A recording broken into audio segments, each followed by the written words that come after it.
like to reconvene the school board meeting for Mount Diablo Unified School District for December 16th, 2019, and ask you to please join us in the Pledge of Allegiance. I pledge allegiance to the flag of the United States of America and to the republic for which it stands, one nation, under God, indivisible, with liberty and justice for all. Okay, I will now do roll call. Mr. Lawrence. Here. Ms. Mason. Here. Ms. Mayo. Here. Ms. Cowan. Here. And Mr. Key here. And we have our student rep tonight. You want to? Oh, Ms. Smith. I go first. My name is Elizabeth Webster, and I'm representing Collegetown tonight. Okay, great. Thank you for being here. Okay, I'm going to now report out on our closed session agenda. Sorry, I keep switching out my glasses. Okay, so item 7.1. Item number 1, discipline, dismissal, release, or reassignment of public employee, Government Code Section 54957B1. We have 3 cases. Case number 1, the board voted to dismiss a classified employee 401. Second case, we received information, and in the third case, we also received information. 7.2, item number 2, existing litigation, conference with legal counsel, Government Code Section 54956.9D1, Jane Road, by and through James P. versus Mount Diablo Unified School District. Contra Costa Superior Court case number MSC 17-00580. The board received information. 7.3, anticipated litigation, conference with legal counsel pursuant to Government Code Section 54956.9B, 3 cases. In all 3 cases, the board received information. 7.4, item number 4, negotiations. The board may discuss negotiations or provide direction to its representatives regarding represented employees pursuant to EERA, Government Code Section 3549.1. Agency negotiators, Dr. Robert Martinez, Lisa Murphy Oates, and Ray Combs. Agencies, MDEA, DMA, MDSPA, CSCA, CST Local 1, and Teamsters Local 856. And the board received information. 7.5, item number 5, readmission of student number 09-19 to regular schools in Mount Diablo Unified School District. The board voted to table this case until January 2020. 7.6, item number 6, I'm sorry, that was a 5-0 vote. 7.6, item number 6, a readmission of student number 16-19 to regular schools in Mount Diablo Unified School District. The board voted 5-0 to readmit the student number 16-19. 7.7, item number 7, expulsion of student number 05-20 from all regular schools in Mount Diablo Unified School District. Madam President, I move that the board expel student 5-20 and that the expulsion be suspended. Student 5-20 will be subject to a rehabilitation plan, and student 5-20 must participate in 20 hours of individual counseling to address aggression and possible trauma, participate in California Offender Program services for aggressive offenders, show evidence of a successful school experience with no suspendable infractions, maintain at least a 2.0 GPA, and maintain a 90% attendance rate. Placement of student 5-20 will be made by the Director of Student Services. I would second that. Okay, we have a first and a second. We'll go to the vote.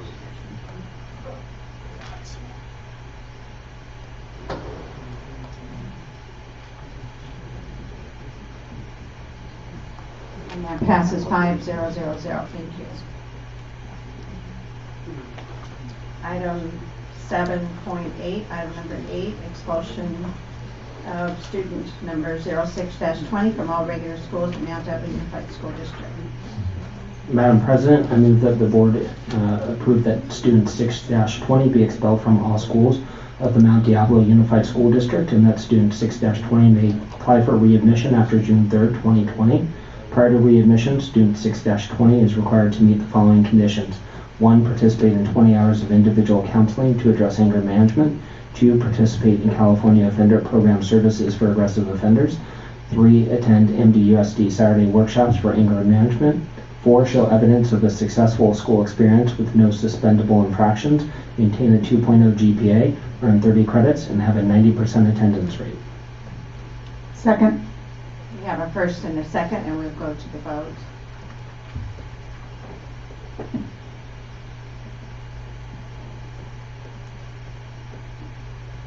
And that passes 5-0-0-0. Thank you.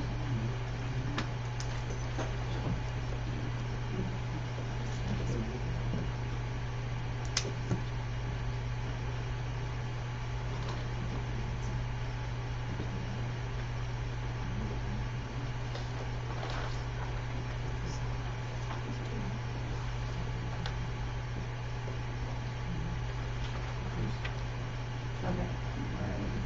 So we're at 7.9. Item number 9, admission of student number A-20 into the Mount Airy Unified School District. The board voted 5-0-0 to approve the admission of student number A-20. And 7.10, item number 10, admission of student number B-20 into Mount Airy Unified School District. The board voted 5-0-0 to approve the admission of student number B-20.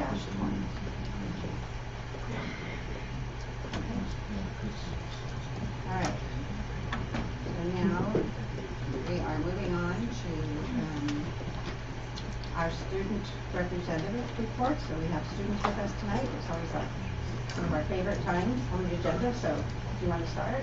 So, good evening, President Durkee, board members, Superintendent Dr. Martinez, members of the Superintendent's Council, and members of the audience. My name is Liz Webster, and I'm one of the 3 student representatives from the College Now program. I'll be talking to you about our juniors. So our juniors have finally finished their projects from selected minority groups, LGBT+, Latinx, women, Asian, and Native Americans, and have culminated this project into a memorial about their struggles for equality. And on top of that, in their English class for their final, they have written an essay on that, about their struggles that they've been learning about. And they just barely finished their first set of college finals, so that was startling for them. They were excited and scared, but since they have us, the seniors, we taught them a lot because we're their mentors, so we meet with them, and we are all getting along really great now, which is good. Next semester, we have planned 2 college trips to San Francisco State University and St. Mary's College, and this will allow students to learn more about private and public universities and life on campus. Now you can hear from them. That's great. Okay.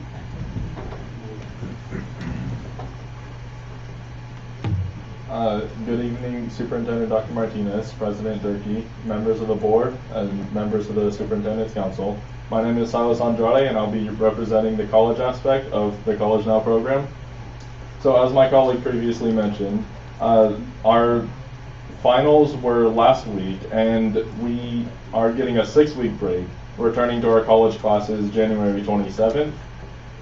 2 weeks before that, we will be coming back from our high school break, and we are currently working on our high school finals. Our final for English is going to be tomorrow for the seniors, and our final for econ will be Wednesday for the seniors. We will have our last day an early day since it's finals, and we'll be getting out Wednesday, returning January 13th.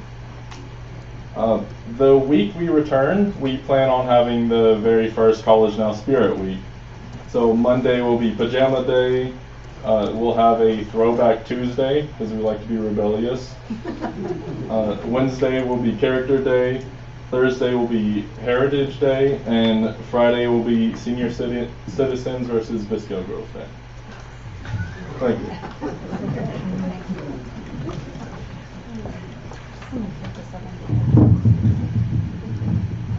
Hello, my name is Emma Cancia, and I'm one of the representatives for the College Now program, and I'll be talking about the seniors. So as the college semester ends, we are preparing to present our product, which fulfills one of the 13 Sustainable Development Goals, which are goals to make society more sustainable. For example, my group's goal is goal number 13, which is climate change. So we are presenting an idea on sustainable housing in a more ecological sense. And we're presenting that to a board of judges, which includes a business professor from DVC and someone prominent within the community of business. And then in our English class, tomorrow we are writing our essay on juvenile justice for the research that we've been doing all semester that's culminating in the argumentative essay. And then finally, along with the Spirit Week, we are also doing our very first yearbook, where we are, which will be 100% student design and led, which will be focusing more so on just student life and student activities within the college campus. Yeah, thank you. Thank you very much.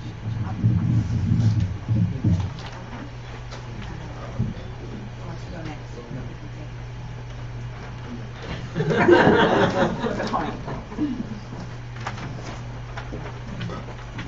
Good evening, President Durkee, board members, Superintendent Dr. Martinez, members of Superintendent's Council, and members of the audience. My name is Arthur Yan, and I'm the ASB president from Northgate High School. So coming back from Thanksgiving break, we welcomed our students with a chill winter week. On Monday, we wore our favorite winter sportswear, and for Tuesday, we bundled up in winter attire for Toasty Tuesday. On Wednesday, we dressed up as our decorated hallways. So we had, for seniors, we have a hallway, and we wore New Year's because that was our theme. And juniors wore gingerbread themed, and sophomore wore whiteout to dress the theme of Blizzard in their hallway. And freshmen wore candy cane wear, so they had candy cane name. Then on Thursday we had Ugly Sweater Day, and it was also the same day where our dance production performed in the middle of our school, and they danced through like a winter themed song. And on Friday, everyone enjoyed rolling out of bed and wearing their pajamas to school. So when a winter concert is also coming up for choir, and the leadership class is preparing our winter wishes, where our students wish for something, and the leadership class tries to grant their wish whichever way possible. I remember last year someone asked for Danny DeVito, and so I made a cardboard cutout of his face, and then I drew his body. And there was a lot where people asked for just candy, so we handed out candy. And we also had people who wanted to be serenaded, so we collaborated with our Bells choir group, and we serenaded them. And and so we did that, so then the holiday spirit would flow in our school. Last week, the leadership class participated in handing out water to the marathoners who were running through a miniature valley, I think. And it was freezing, but it was fun supporting them and stuff. Last week, the seniors had our capstone project with our government class to create a mock Congress, where each senior had to create a bill, and then we had to evaluate it for a chance for us to debate during our 2-day mock Congress session. And during those 2 sessions, the seniors dressed up professionally, and the students prepared speeches to debate on whether student created bills should be passed or not. And there was a lot of sitting and standing, and we had to vote on voting and stuff. It was very tedious, but it was fun. And we could make amendments to the bill and stuff. So yeah, it was fun. And as finals approach, many students are cramming their last minute study, which is going to be on Wednesday, Thursday, and Friday, our finals. And that's going to end our decade. Thank you very much.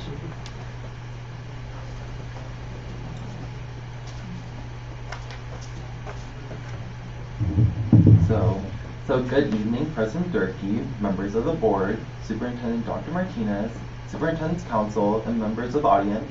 My name is Robert Santa Maria, and I'm the ASB president from Concord High School. So recently at CHS, our academy is doing a movie night this Thursday in the MU. They'll be playing a movie called Public from 5:30 to 8:30 to raise awareness for the unsheltered.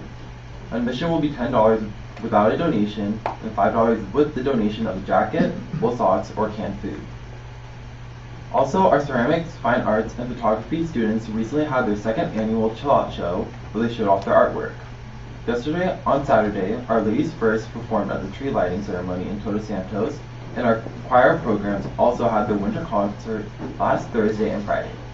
Along with this, our drama program is doing their spring production on Firebringer. So, our early winter sports are going underway, and before I go to the current sport, our two athletes, Logan Jacobs and Diego Huerta, competed in the CIF State Championship for cross country. Diego placed 47th and Logan placed 52nd out of 217 participants in D1. So at our last boys varsity basketball game, we won against Livermore with a score of 68-57, and our next match is an away game on December 23rd against Kennedy at 2 o'clock. Our boys junior varsity team have their game against Kennedy as well, starting at 12:30. The girls varsity basketball team have their next game against Calistoga on December 23rd at 11:30, and the girls junior varsity team have their next game against Dixon on January 9th at 5:30. So our soccer teams have also been doing well so far this season. So our boys varsity soccer game is next. So boys varsity soccer won their last game against Ario at Alhambra with a score of 2-1, and will be having their next game on December 21st against Livermore at 4.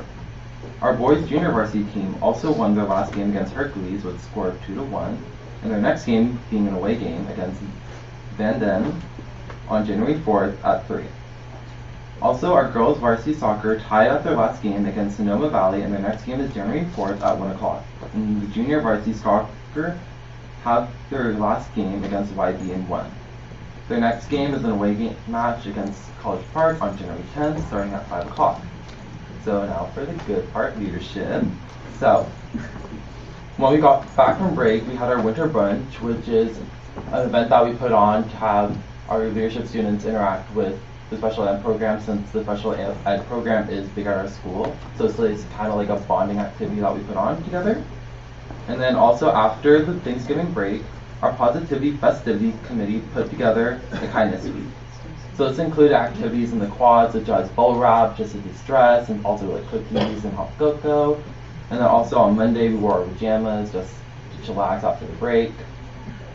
Also, last Friday we also had a dog room, so we had students bring in dogs to make sure, of course, they had to have their shots and to make sure they're friendly. We have students come in, just hang out with them for a while. And then also the committee, this was a big one. We decorated the halls and we made a snowflake for each and every single student in our school. So that was approximately 1,300 snowflakes that they made, cut them out, and wrote their names on it. So also, like Northgate, we have Winter Wishes Committee, which they're finishing up tomorrow.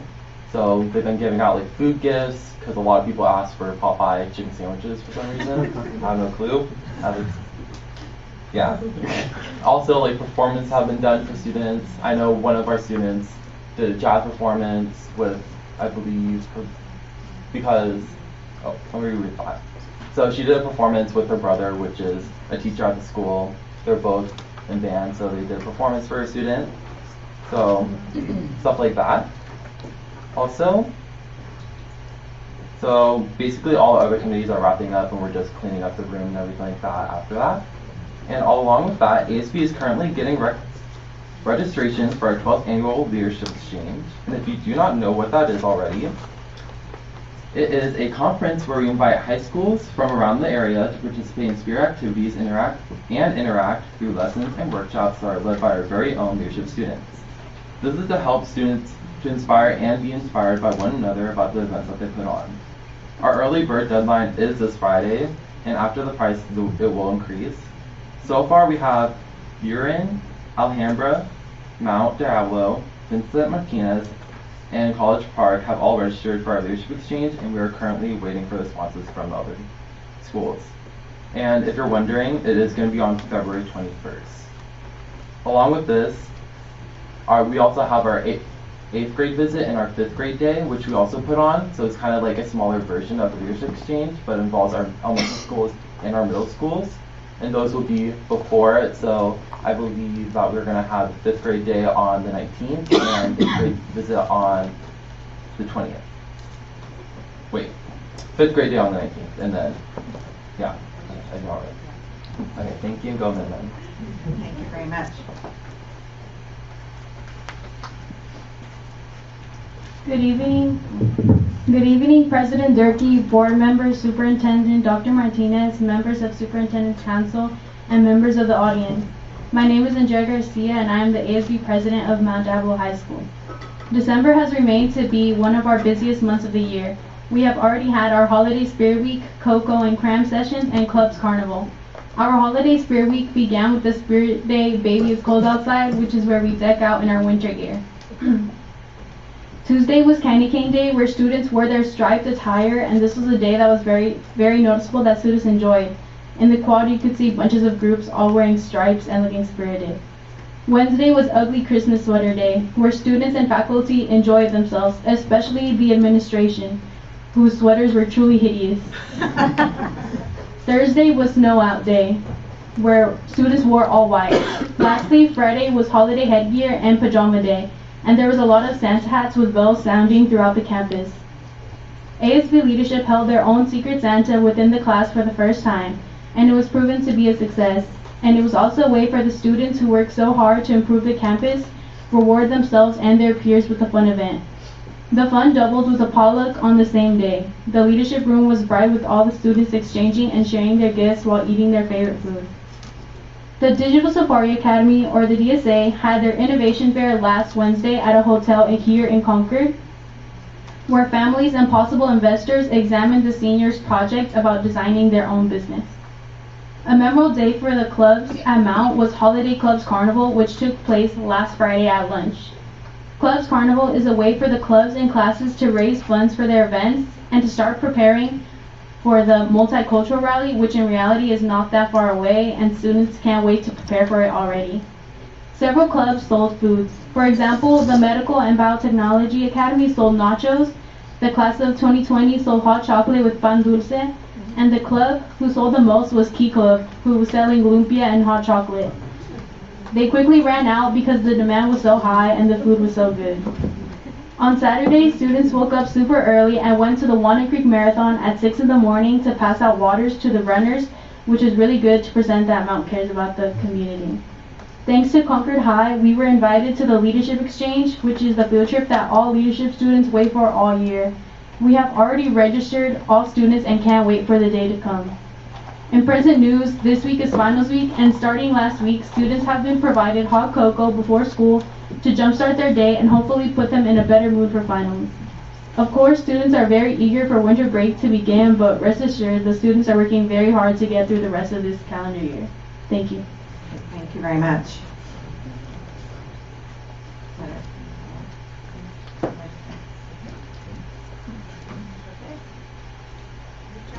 Thank you for the information. Thank you, everybody. Good luck with your finals. You're welcome to stay, but you're welcome to leave. We got finals to prepare.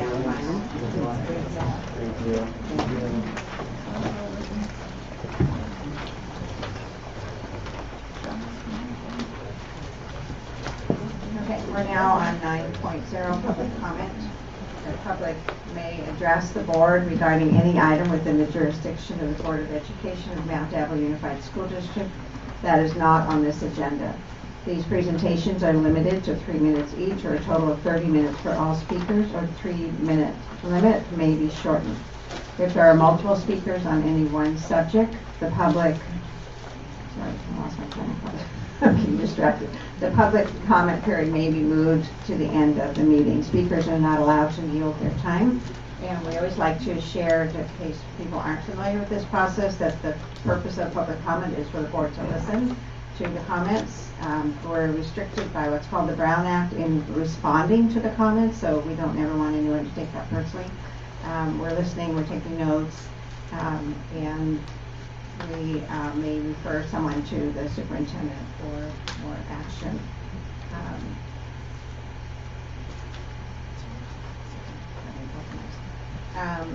So we actually, when we got back after closed session, got a card that actually identified agenda items in closed session, which have already, so that the public comment for that would have happened, should have happened before we went into closed session, but I recognize Michael Town, and so I wanted to give, it could also be done now under this public comment because it's not related to, I don't believe, anything on the agenda. So, Michael Patton, would you like to speak now?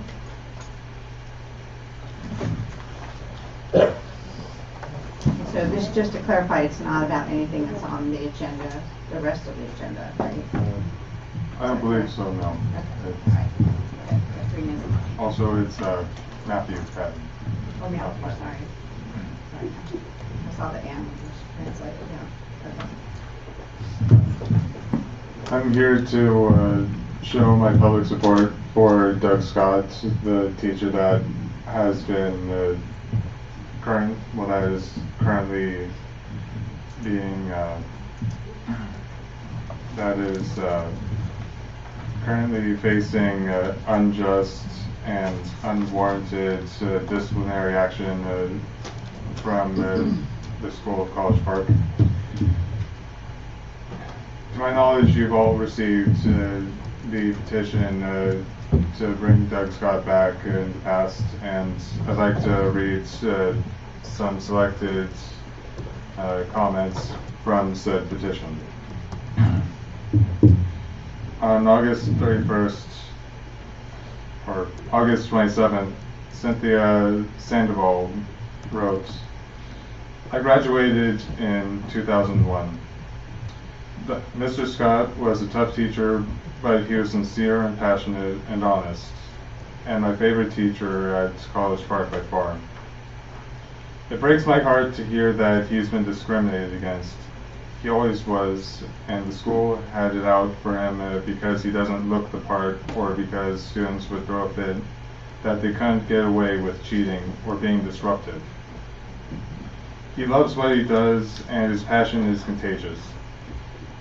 But most high school kids could care less about science and just want to goof off.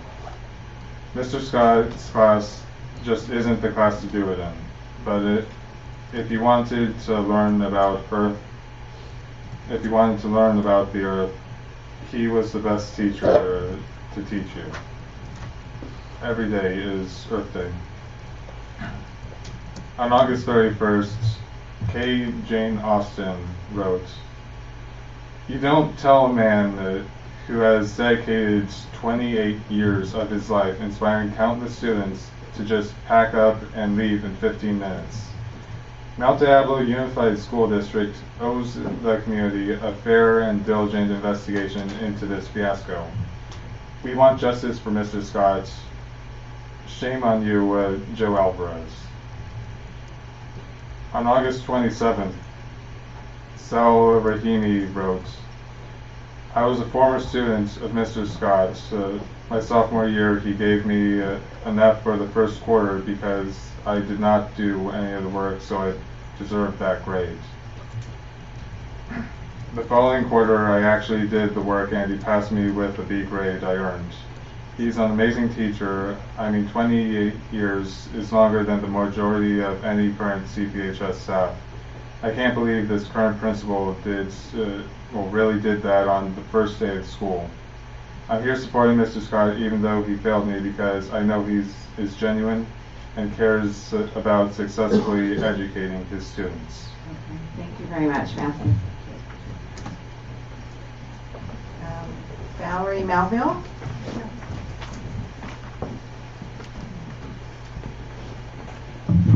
Good evening. My name is Valerie Melville. I am a coach for softball at Nation Valley High School. Going into my 4th season coaching softball there, and I have attended and spoken at several board meetings in the past. I also like to thank you, Dr. Superintendent Martinez, and the board members. Thank you for giving us this opportunity to address issues. The issues that I addressed in the past were the state of our softball facility. Our main concern does remain our outfield. Since I have been here, our dugouts have been created new and improved, and our infield has been resurfaced, and we are very grateful for that, and the girls and us coaches will get great use out of that, and we really appreciate that. However, our main concern still is the outfield. It's ridden with gopher holes, and we don't really see a way for that to stop in anytime soon. And at the same time, we are trying to build a competitive softball program. For the last 4 years that we've coached, we've still remained in 5th place out of our 6 schools in the league, and we're trying to improve that. Without a proper facility, we're not able to run proper practices and run proper trainings. We're afraid of the girls getting hurt. They're afraid to get hurt. So sometimes we use other facilities in place of our own for practice. So we really would like to address the outfield issue. Last year the district was granted $150 million with Measure J, which for the purpose of is to, I quote, provide major safety upgrades, particularly including sport and play field improvements. My proposition is that we use some of that funding to install a turf outfield. It would just be for the outfield. The infield is usually in pretty good condition, but the outfield, we've had several players in the past from our school and other schools sustain injuries. Some of them have been season ending, and some of them have required surgeries. So we do really hesitate on using that outfield, and we ask that we get some improvements there. Thank you guys for your time. I have a clarifying question, please. Yes. Do you have any estimates on what it would cost to upgrade or fix the field? I don't have any estimates, but I can get that for you Okay, guys. thank you. Yeah, thank you. Thank you very much. Christina Dunn.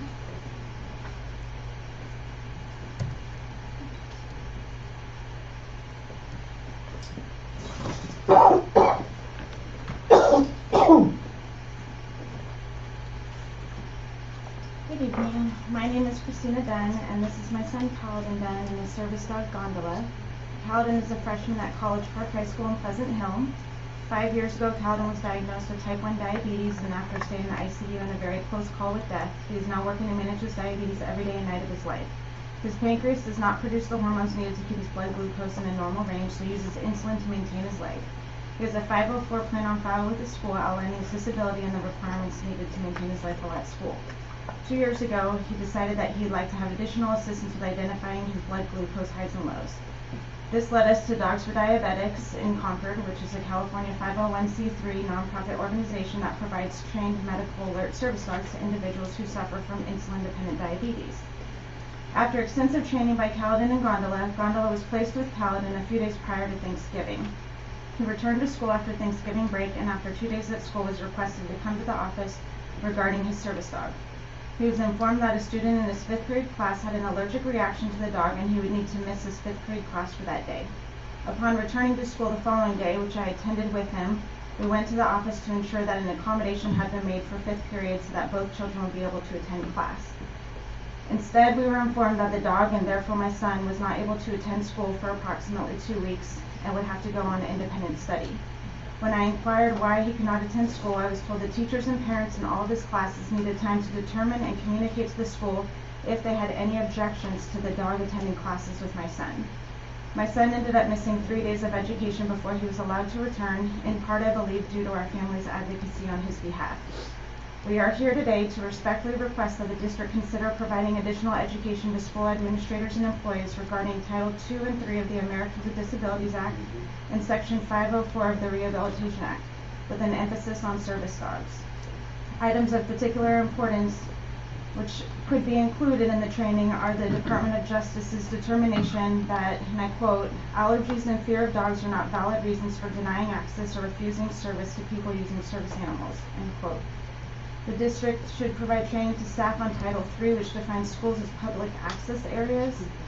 Additional training to employees regarding a disabled child's rights and the service animal's rights, including that teachers and parents are not in the position of providing objections to the service dog's presence. And disabled children with service dogs should not lose valuable education time. Our hope is that through this training and education, another disabled child will not be disadvantaged in the future as my son was. Thank you. Thank you very much. Thank you. Willie Mims.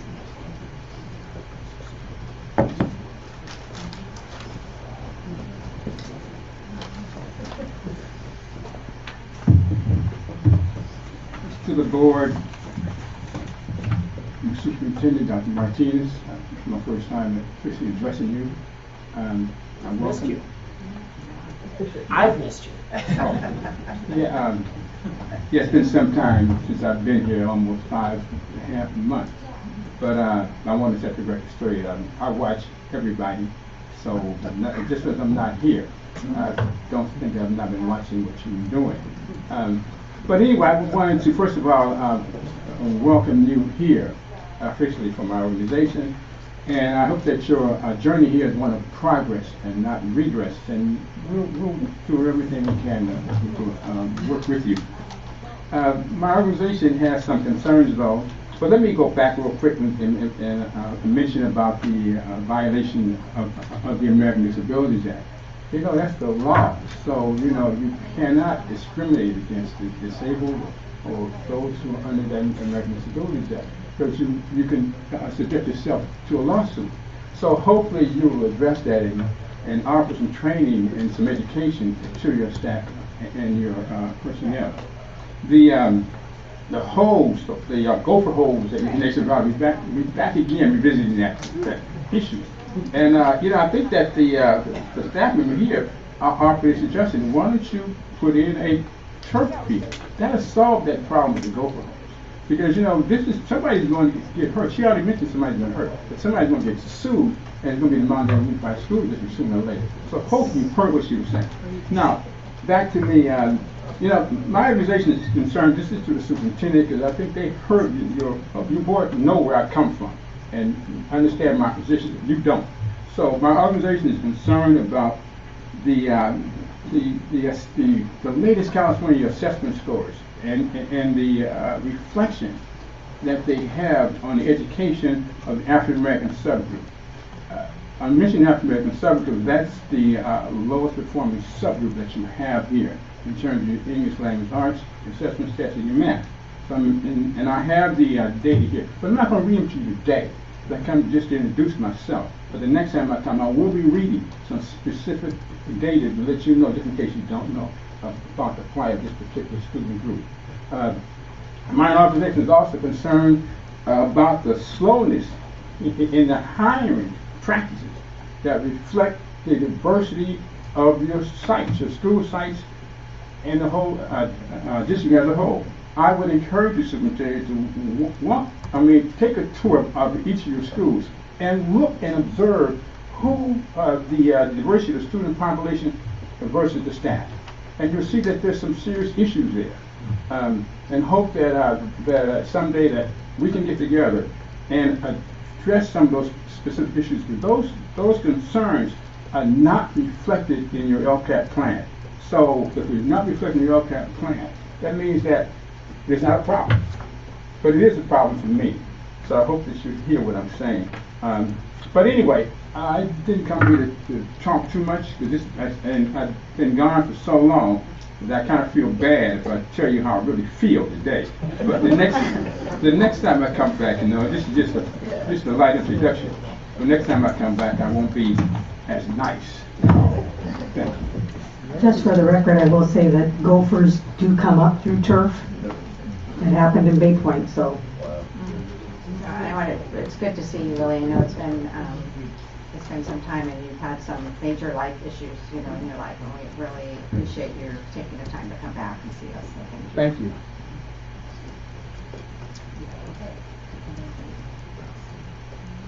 One more. Are you still on the list? No, I'm done. You want to? Yeah. I don't have to carve it. You I'll can fill it out it. after. Yeah. George Fulmar. It's hard. Is that right? It's hard to follow Willie. So, but on the turf stuff, I can tell you, in Oak Grove did that whole sports field, which was probably about a football field and a half, $750,000 in 6 months. So you know, you got to do the irrigation and level it, everything. It takes up forever. So you got to figure the timing there too. So but it's going to be great. But it's a lot of money. Anyway, speaking of Oak Grove, so I had the opportunity to volunteer at Oak Grove. Now it's my second year there, and I just love it there. So I have been volunteering in the monument for, I think, almost 8 or 9 years. So, and I kept hearing all this stuff about Oak Grove, Oak Grove, Oak Grove. So, and probably there have been some rough years, but it's really smoothing out. You got a real good administrators there, most of which speak Spanish and relate to the kids. I'm like a campus volunteer, so, and I enjoy that because I get to interact with everybody physically. I don't go to the classroom, so, you know, I know that's the next level. But things, it just seem like they've settled down. 6th graders are so cute, man. They like pair up in 2s and 3s, and they look happy. They feel safe. They tell me what school they came from. They enjoy, you know, going to lunch together. And so all that works real well. So the other thing I think is happening in the monument is YV High School is just the status is elevated. You know, there's a feeling in the community that that's a good place for teenagers to go. And so then the parents are saying, well, you know, maybe Sequoia is not such a great idea because I got to drive over there, then I got to drive the kid to YV High, and why not just go to Oak Grove that's on the way, you know? So I see more and more people kind of settling in with that. Now, I used to be against that feeder pattern trap, but there's 2 sides of it, so that works pretty well. You know, test scores are a whole other issue, and there's that gap, achievement gap. So I've asked before that the district do a white paper on it, the winner, and you got experts all over the place, and maybe right off, there's no easy solution. There's a lot of elements to it, but it'd be nice to come out with something that has a foundation of what the district would like to do, if it could do. And you know, it isn't about pouring, I think, tons of money and resources and whatever. That is, you know, it's suggested so much, but there's cultural stuff and other things that I'm pretty comfortable with it. The things I see, if I see kids being happy, safe, getting buddies, lifelong, you know, buddies, and they start feeling, you know, finding out what makes them happy in school. Gee, you're into the, you know, 80-90% of what's good about school. So I see that stuff happening in the monument. Thank you. Thank you. Thank you for sharing the positives too, George. Appreciate that. Okay, that's the end of, for public comment? Yes. Mrs. Willie? So I have it down for 17.1. Well, it's related to it, but it's not elementary, it's for middle school or class sizes. That's Is that fine. okay? Yeah. Okay.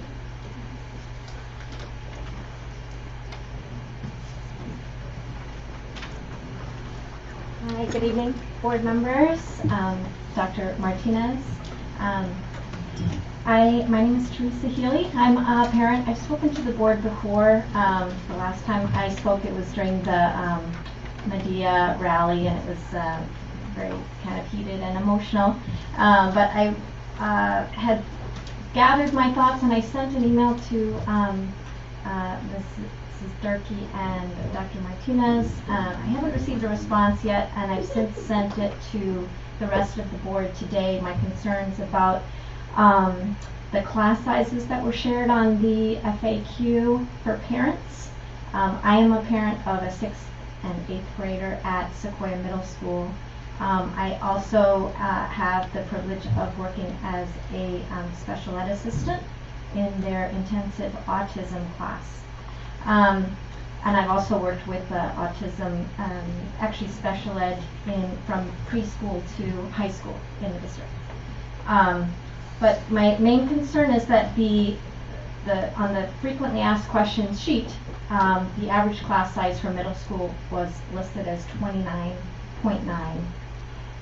In our middle school, it is, I believe, the principal said that they're filled according to the district, the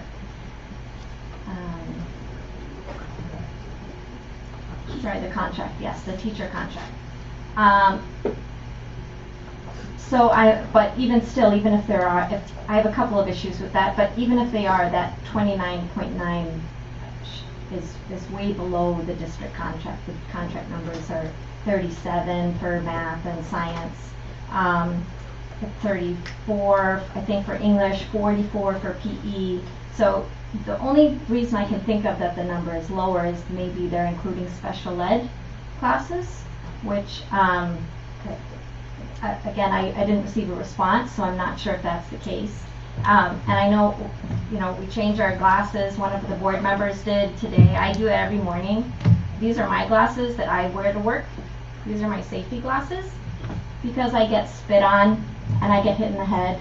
And I've been bitten. I can no longer give platelets for a year to help cancer patients because I've been bitten by a human. And I'm still, going through the routine testing that you do for blood work.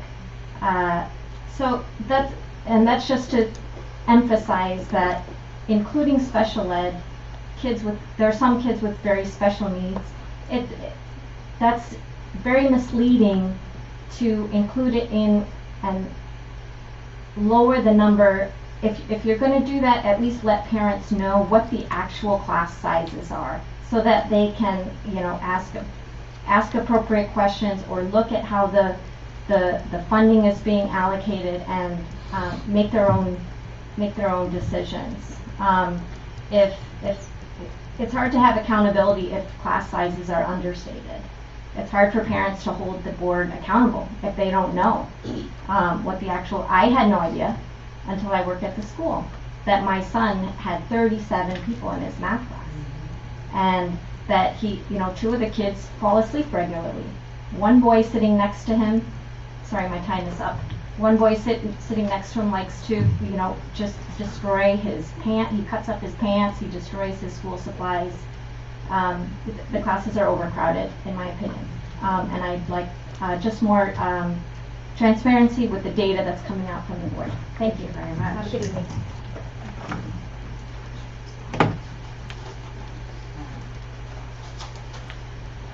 Okay, that's all. We're going to close public comment and move on to communications.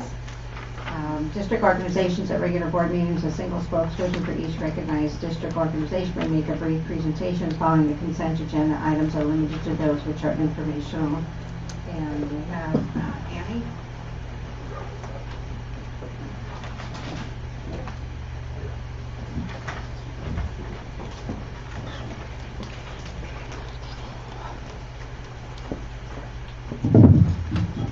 Superintendent Board and audience. I want to thank those of you that could come to our holiday party that we had. Unfortunately, some of you got very late notice, so I understand why you weren't there. It's the second Tuesday in December. Like that. I was out of town, or I'd have been there, Annie. I was glad that two of you made it, and the superintendent.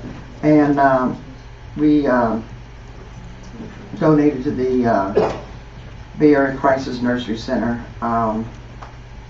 We do this every year. We always donate to the children of the Mount Diablo District, whether it be Hope or whatever other ones that we find here that we can donate to.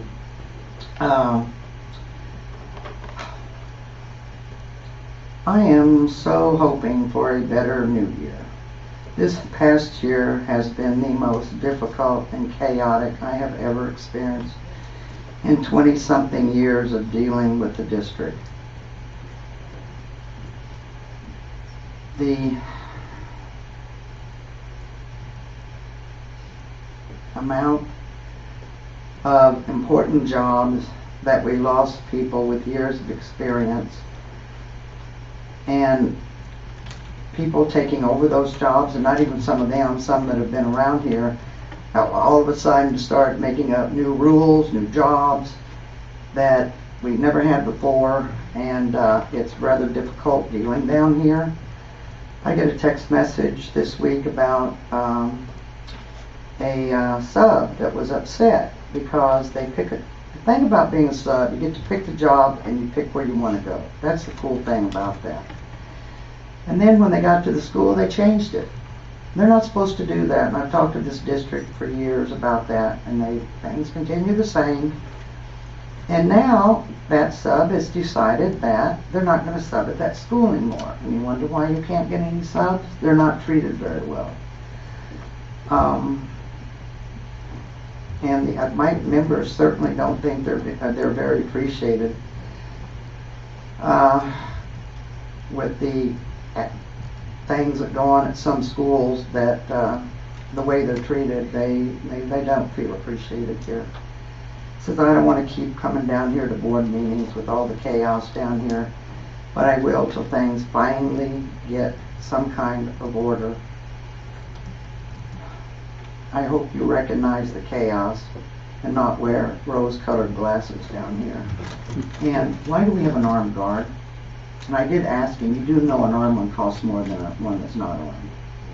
I understand why Clayton Valley had armed guards, but I don't understand why we have armed guards.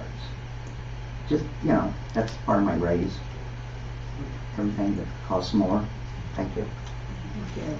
Can I ask you a question, Amy? Yes, ma'am. On the, when you just described the situation with the sub, were you saying they got sent to a different school or No, just they a got different sent to a placement within the different- school? Right. And that's not the way it's supposed to work, and there's numerous reasons it doesn't work that way, because here's the main problem. Two subs, two of my people are out. You and Linda are out. Linda gets a sub and you don't, but they'd rather have a sub in your job than Linda's job. And then in the subsystem, and pay-wise, Linda gets dinged if she's out of sick leave, because they think Linda had a sub. Linda didn't have a sub. You had Linda's sub. I've been trying for years to make them stop doing that. Evidently it hasn't changed, because I just got a call this week.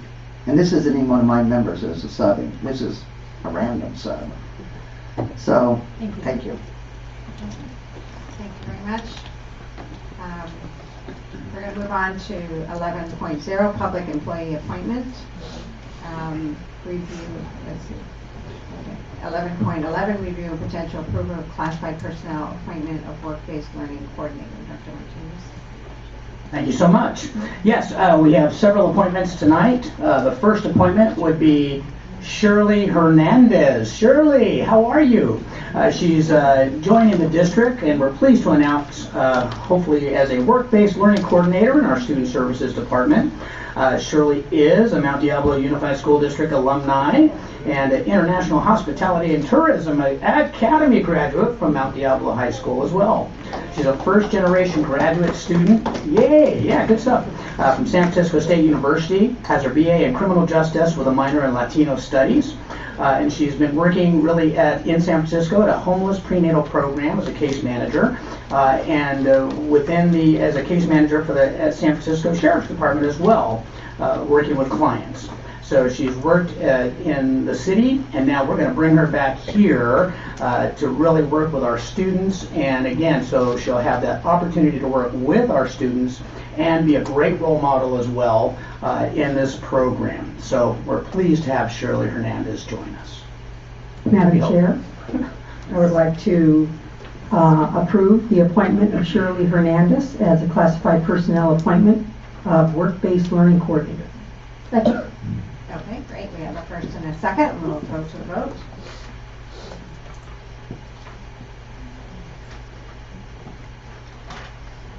And that passes 5-0-0. Come on up and say hello.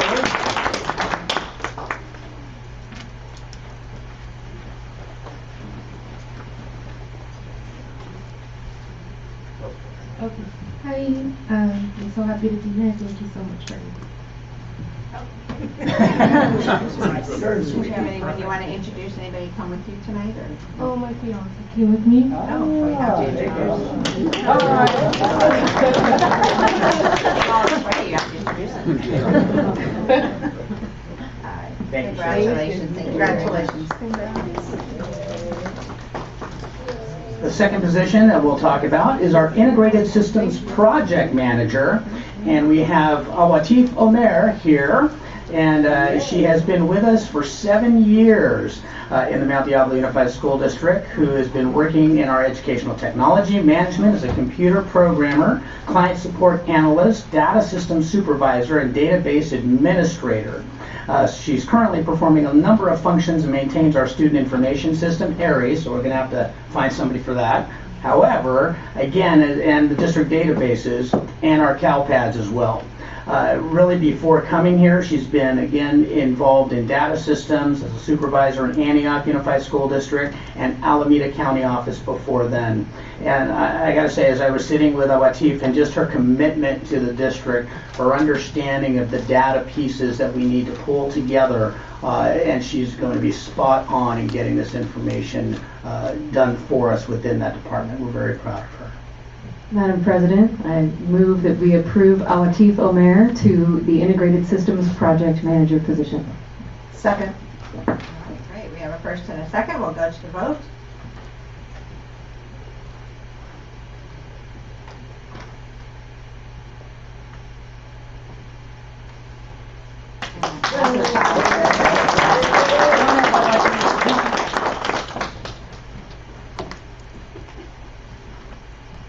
Some folks are used to being in the back and not getting out there. In the Did I pronounce your name right? Good evening, superintendents, President Dorothy, board members. Thank you so much. I really appreciate it. I'm excited to serve Mandiao Unified School District in my current role. Thank you so much. Thanks. Thank you. It's so important to know every year.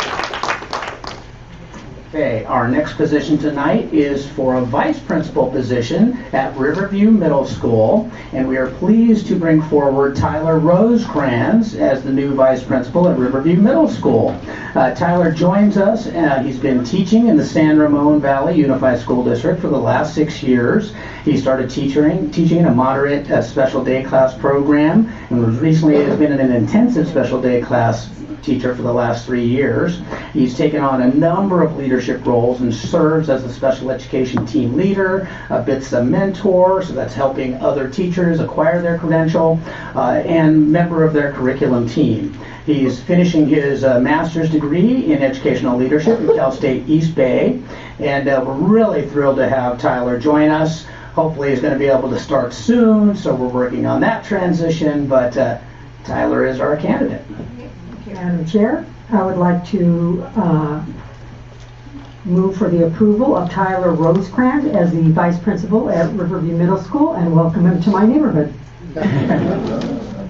Second. All right, we have a first and a second. We'll go to the vote. And that passes 5-0. Tyler also coaches some soccer, so that he can give some assistance to our teams with that. Sounds good. Thank you, Ryan. I just want to thank Dr. Martinez and all the members of the board for the approval, and I'm excited to get started at Riverview Middle School and join this fabulous district. Thank you.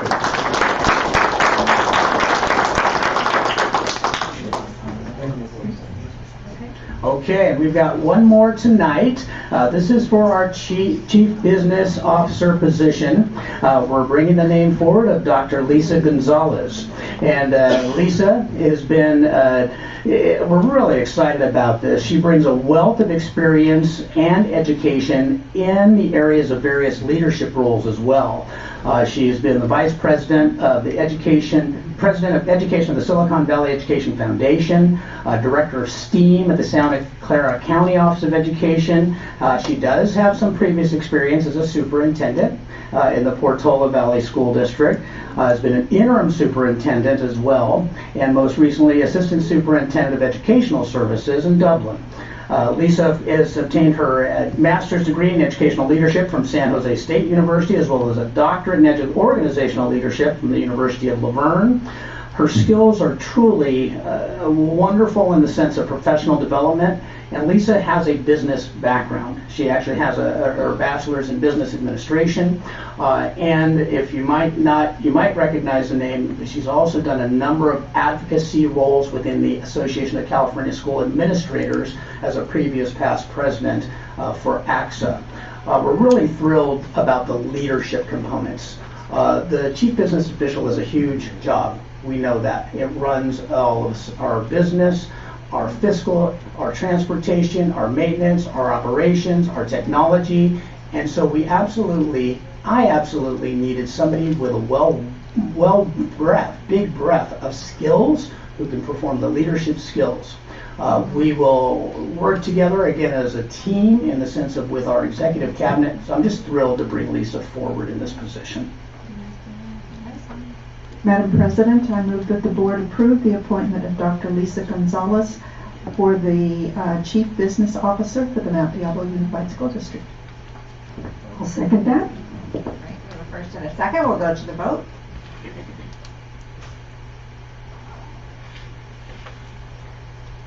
And that passes 5-0.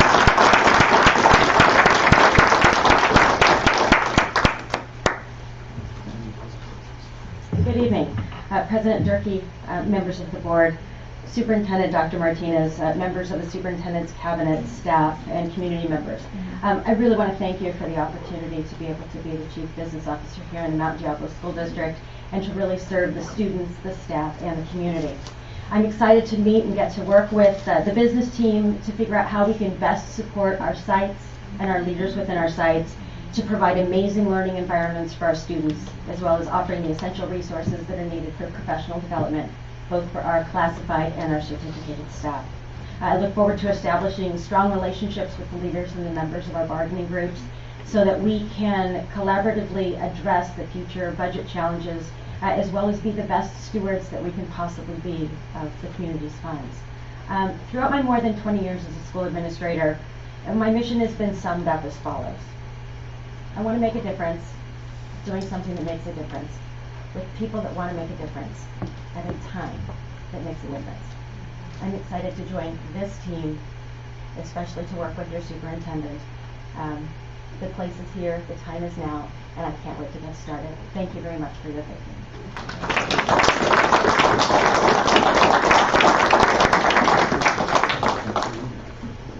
Okay, very exciting. Okay, we're going to move on to our board member reports, and we'll start with Ms. Mason. Alrighty, I went to the Career Pathways meeting that was at College Park High School, and it's always encouraging to see all the collaborative efforts that are happening to support our children. I went to the CSBA conference, and I always like to give you just a little bit of trivia or a little bit of information from each session I went to. The first one I went to was Leadership from Self-Awareness to Collaboration, and it was about board leadership and how you're perceived, and you have to know what you're all about before you can work with other people. And the tidbit I got from there is they said if you film your board meetings, you should watch it and see how you come off to the public, because sometimes you might come off a little harsher than you intend. Another one I went to was educating students in a world of uncertainty, and the interesting part of that one, talking about the wildfires that have happened and all the things that we went through in California, is it's important for the board to know their role, which is to stay out of the way and let your administration do their job. It's only our job to know what our plans are and to sit back and watch those be implemented. I went to a session called Bringing on New Board Members, because we will be doing that soon. And that was interesting because they talked about there's a tendency to always tell the board members what they can't do, because it's hard for some people after you're campaigning and making all these promises to realize what your role really is. And they summed it up to it's the what, not the how, that is what we do. We determine what we want the district to be, and then we let our staffs figure out how to do that. And it's about understanding that individually we have no authority. Our only authority is as a board as a whole. And then the last one I went to was called Pure Politics, and it was mostly about the California budget, and that was not very enlightening or helpful, because I know some of the bills that a lot of people have talked about, expecting that we're going to come up for full and fair funding, were pulled. They're not even going to be voted on. The one bond that remains there is not expected to pass. And looking forward, we can look at a COLA of about 1.7% as opposed to 3% we've got this year. So we've got a hard job ahead of us. We have to be aware of everything we add means we're going to have to subtract something somewhere else. And that was not the happiest note to end on, but I think we have to be realistic about what our roles are and how we move forward.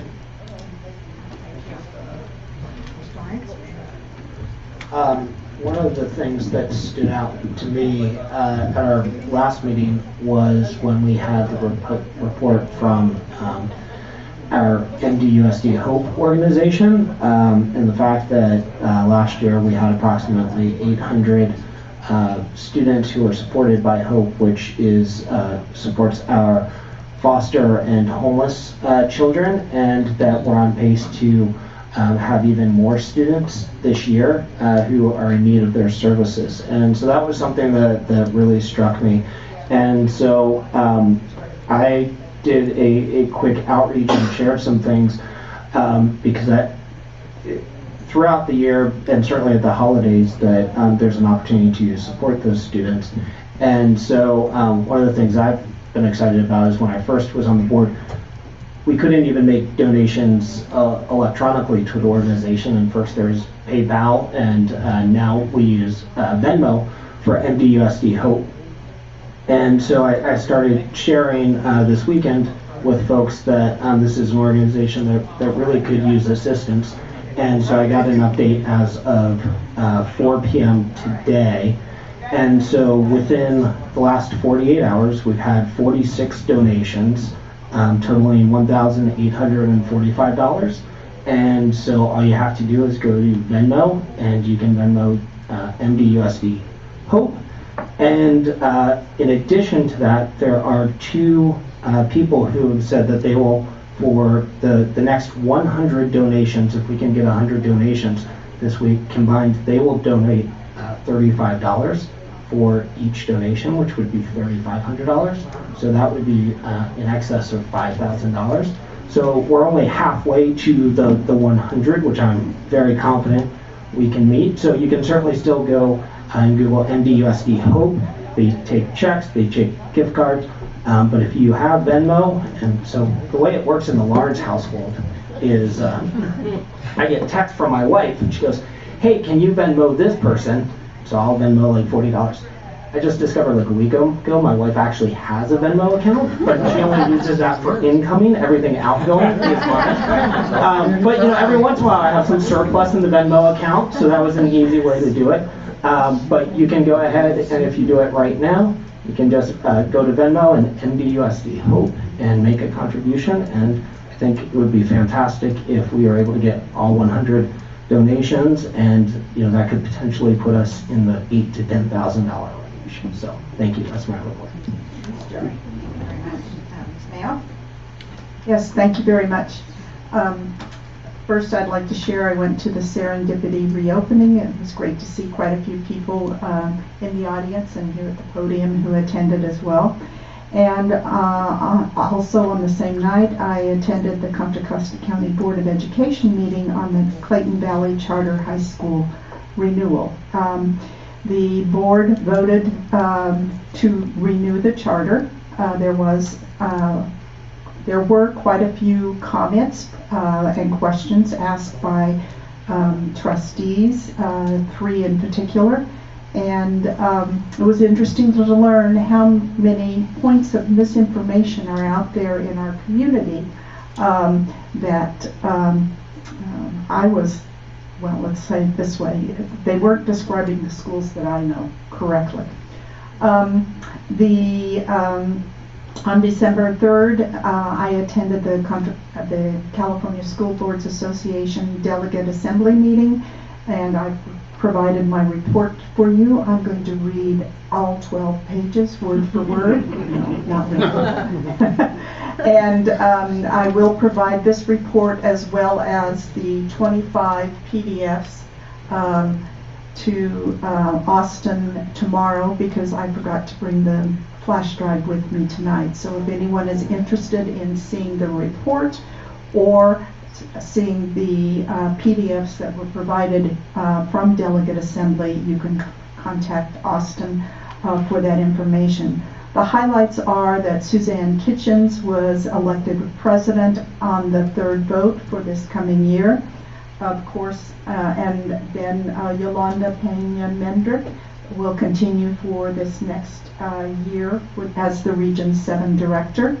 The Full and Fair Funding Initiative has been delayed until 2020, as Ms. Mason indicated. However, it is polling at over 60%. So, it was with regrets by many that we decided to delay it. The Delegate Assembly voted to support the Prop 13 that's on the ballot for March 3rd. That particular one is the facilities bond, and we're hoping that you will, the community will support that. Even if Mount Diablo is not eligible for any of the bond funds from that facilities bond, it will benefit school districts throughout the state of California, and that's what's important. The Delegate Assembly's vote was 89% in support of that particular item. There will be another vote on the Schools and Communities First initiative when it qualifies at the May Delegate Assembly meeting. But that does look like it would be supported by the Delegate Assembly. We received some information on special education because we were provided some questions and homework for the May Delegate Assembly meeting, and the CSBA has issued a policy brief regarding that. So there's a hot link to that information there. You can also find it on the CSBA website. Numerous policy briefs have been updated, and this document includes the legislative and legal alliance information. Those items are in particular critical for us because frequently decisions in the courts or resulting legislation affects Mount Diablo School District in one way or another. The final thing that I wanted to mention, well, not final, but for the 2020 nominating committee, Liz Bettis from Walnut Creek, which is, she's also a member on Delegate Assembly, has been appointed to the nominating committee, and she will serve this next year. She just finished serving as a member of the conference committee, so it looks like she would like to be active in CSBA in the future. At this point in time, I would like to thank Mrs. Durkee for her service as the 2019 Mount Diablo School Board President. You have served with dignity and integrity, and I appreciate your guidance during this last year. And I would like to wish everyone a safe and joyous and restorative winter break. We've all had challenges this year, and we just need to hold someone's hand, feel the warmth of a smile, and embrace someone in a hug with love. So, best wishes to everyone. Thank you very much. Thank you, Linda. Ms. Cow? All right, thank you. So I also attended the CSBA, California School Boards Conference. The workshops that I'll share the information about as well. One was the Budget Roadshow that we both attended, you of us did. It was really actually a great model because it wasn't just going around to different communities and reporting out about the budget. It was really actually training teams of people who would then be the people who would lead the Budget Roadshow and take it from community to community, and then included teachers, classified staff, and parents who learned about the budget well enough that they could then teach it. So I thought that was an incredible model. Those are the kinds of things that I think would be amazing for us to be able to emulate. The next one was on math. West Ed reported about the math consortium that they've been doing with multiple districts across the state and some of the learnings that they've had along the way that we can share. There was one on intolerance and when different factors come into your school district from the outside. And one of the solutions within that specific school district that they implemented was the superintendent's student senate. So really engaging students, not just in a just an advisory board kind of asking students, but really engaging them deeply, meeting with them. In this case, the superintendent met with the students 7 times a year and engaged them with survey data that the students sent out and then analyzed together in groups and then worked at their school sites to implement SMART goals that would be included in their school site plans. So it was actual, students really engaged in the real work of our schools. I thought that was very impressive. I attended one about what you need to know to counsel undocumented students, which had a lot of really great information that I would love to share out. One of the things there was realizing that not all students even know if they are undocumented, and so being very careful about activities that you might do if you're a teacher and you want to do, let's sign up everybody to vote. If they click register to vote, then that student is saying that they are a citizen. We don't want to put students in that kind of situation, so we should be really careful to just always be talking to all students about,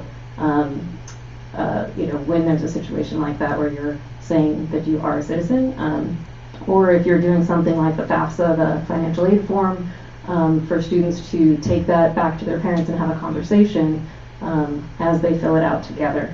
And for all students to know that there are a lot of opportunities out there actually for undocumented students to be able to find funding and assistance to still attend college. It is a possibility and there are resources out there. Burlingame had a mental health sample board policy that they implemented that I thought was quite interesting. I think that's all as far as the conference.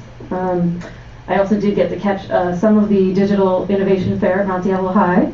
And was just so impressed with the student presentations. I think it would be fantastic for more people to be able to see that. I don't know if they've presented at a school board meeting before. It would be kind of incredible if we could do that as an informational piece at a school board meeting sometime, whether it's from that or other students throughout the district. I think hearing from our students is so valuable. On the budget, had a few thoughts. I know later on in tonight's agenda we have item 20.7 where the county office is requiring us to find $5 million in cuts to submit before the second interim report. And I think as Trustee Mason was saying, these are dire times as far as our budget. Anything that we're looking for, we need to cut something else. And I think that when we've heard from parents and teachers and community talking to us about the importance of increased salary and lower class size and adding nurses and counselors, I think people really do value those things. We really value those things. We all want to make those things possible. And so I hope that those same people will campaign for and vote for the needed revenue to really make those things possible. As was referred to, so far our state legislature has not come through with the bills. We talked about AB 39 all last year and it got shelved. And that would have just set state goals for us to eventually reach the national average. So I think at this point some of the sources of revenue for people to be aware of, one that people can act on is the Schools and Communities First measure that is gathering signatures right now for the November 2020 ballot. That would be a start, but still not nearly enough for what we need. If it passes, if I read this correctly, it won't go into effect until 2022. Out of the $11 billion it expects to raise, just $4 billion would go to schools statewide. $4 billion sounds like a lot of money, but if you look at the Stanford study that looked at how much money would our state need to just reach the national average, it's $25 billion. So that one revenue source is not going to be enough. That same study has a calculator where you can enter in your school district, and it'll estimate how many dollars are needed based on the demographics. It says that Mount Diablo would need an additional $5,000 more per student. That's approximately $150 million more per year, right? So where is that going to come from? And that's what we need for the things that we think that we really want to be able to do, for basic education. This is not just us, this is other school districts. There was a state audit report of Sac City Unified, just I believe last week, that showed that the district could not afford the settlement that it already agreed to with its teachers. Oakland Unified is closing schools. Every school district is affected by the fact that our state revenue is not keeping up with expenses when it comes to our schools. Some other school districts are exploring or placing parcel taxes on the 2020 ballot. And I can see why, because we can't wait for 2022. We're all facing major cuts right now. Local taxes might be the only thing that avoids massive cuts. So I hope the community is thinking about that as well. I do want to say save the date for another piece of action that everybody can be involved with, which is Fund Education Now Week. And that is February 3rd to 7th, 2020. And this is school districts throughout Contra Costa County are joining in with Alameda County Coalition, where every school district will have actions every day of that week to inform the community and state legislature of our dire need for education funding. They also have just created a sample board resolution that we could look at considering in January. All right. Okay, almost done. Sorry, my report is very long today. Okay, so one more topic that I've been personally dealing with as well, which is threats. A few of our schools in the past few weeks have had what's happened at schools in nearby districts and nationally as well, where students have made threats of harm. In both of these cases, the police investigated and found them to be non-viable, and that was reported out to the community. So just reflecting on that, I think it's important now that we clarify our district policy for these types of instances so that the community knows what our next steps are in those cases, because I don't think they're going to stop. But also I think we can remind everyone of what the resources are that are out there. So Sandy Hook Promise, we've talked about the program that they have. Our county office, we're actually really lucky because our Contra Costa County Office of Education houses a full-time coordinator for Sandy Hook Promise and a team of fully certified trainers who will implement their No to Signs program in every high school and middle school in our county. So programs like signs of suicide, threat assessment, say something, and say hello. And it could be due to that students actually reported these threats in the last weeks, which was great. But so you can find descriptions on the CCCOE website, Contra Costa County Office of Education. You can talk to your principal, find out if it's in the works at your school. There's also another group, a volunteer group that will speak to parent groups called Be Smart, besmartforkids.org, that works to reduce child gun deaths by encouraging responsible storage of guns and providing free gun locks. So SMART is secure all guns, model responsible behavior around guns, ask about presence of unsecured guns in other homes, that's what I'm working on, recognize the risks of teen suicide, and tell your peers to be smart. So just some additional resources out there. And lastly, I just want to close with some gratitude because it's 1 year since I've joined this board. And I want to thank each and every one of my colleagues here for welcoming me and teaching me so much in the past year. President Durkee, your calm and thoughtful leadership, I think, is what has really helped us all to be successful as a team this year. Through some things that were completely unexpected. We didn't know we'd be hiring a new superintendent or creating maps, all of those things that came forward that could have been very challenging. So I want to thank you for your leadership there. Vice President Mayo, I want to thank you for just all of your energy, always sharing your experiences and the history that we need to know for the decisions that we make. As well as the day-to-day work that you do, whether it's with the PTA or the foundation or the county science fair. You're a doer, and I just really appreciate that. And Trustee Mason, I've found that you just exude a love and a dedication for students, not only in the Bay Point area, but for our whole district. And you show up. You're always there, right? Whether it's digging in a garden, the entire summer, garden program that you run, or whether it's, collecting and delivering turkeys at Thanksgiving. Your heart is really in it, and you're in it for the long haul. And I just really appreciate that, and that means so much. So thank you. and Trustee Lawrence. I know it's been tough because of all these extra things that we've had this year that were unforeseen.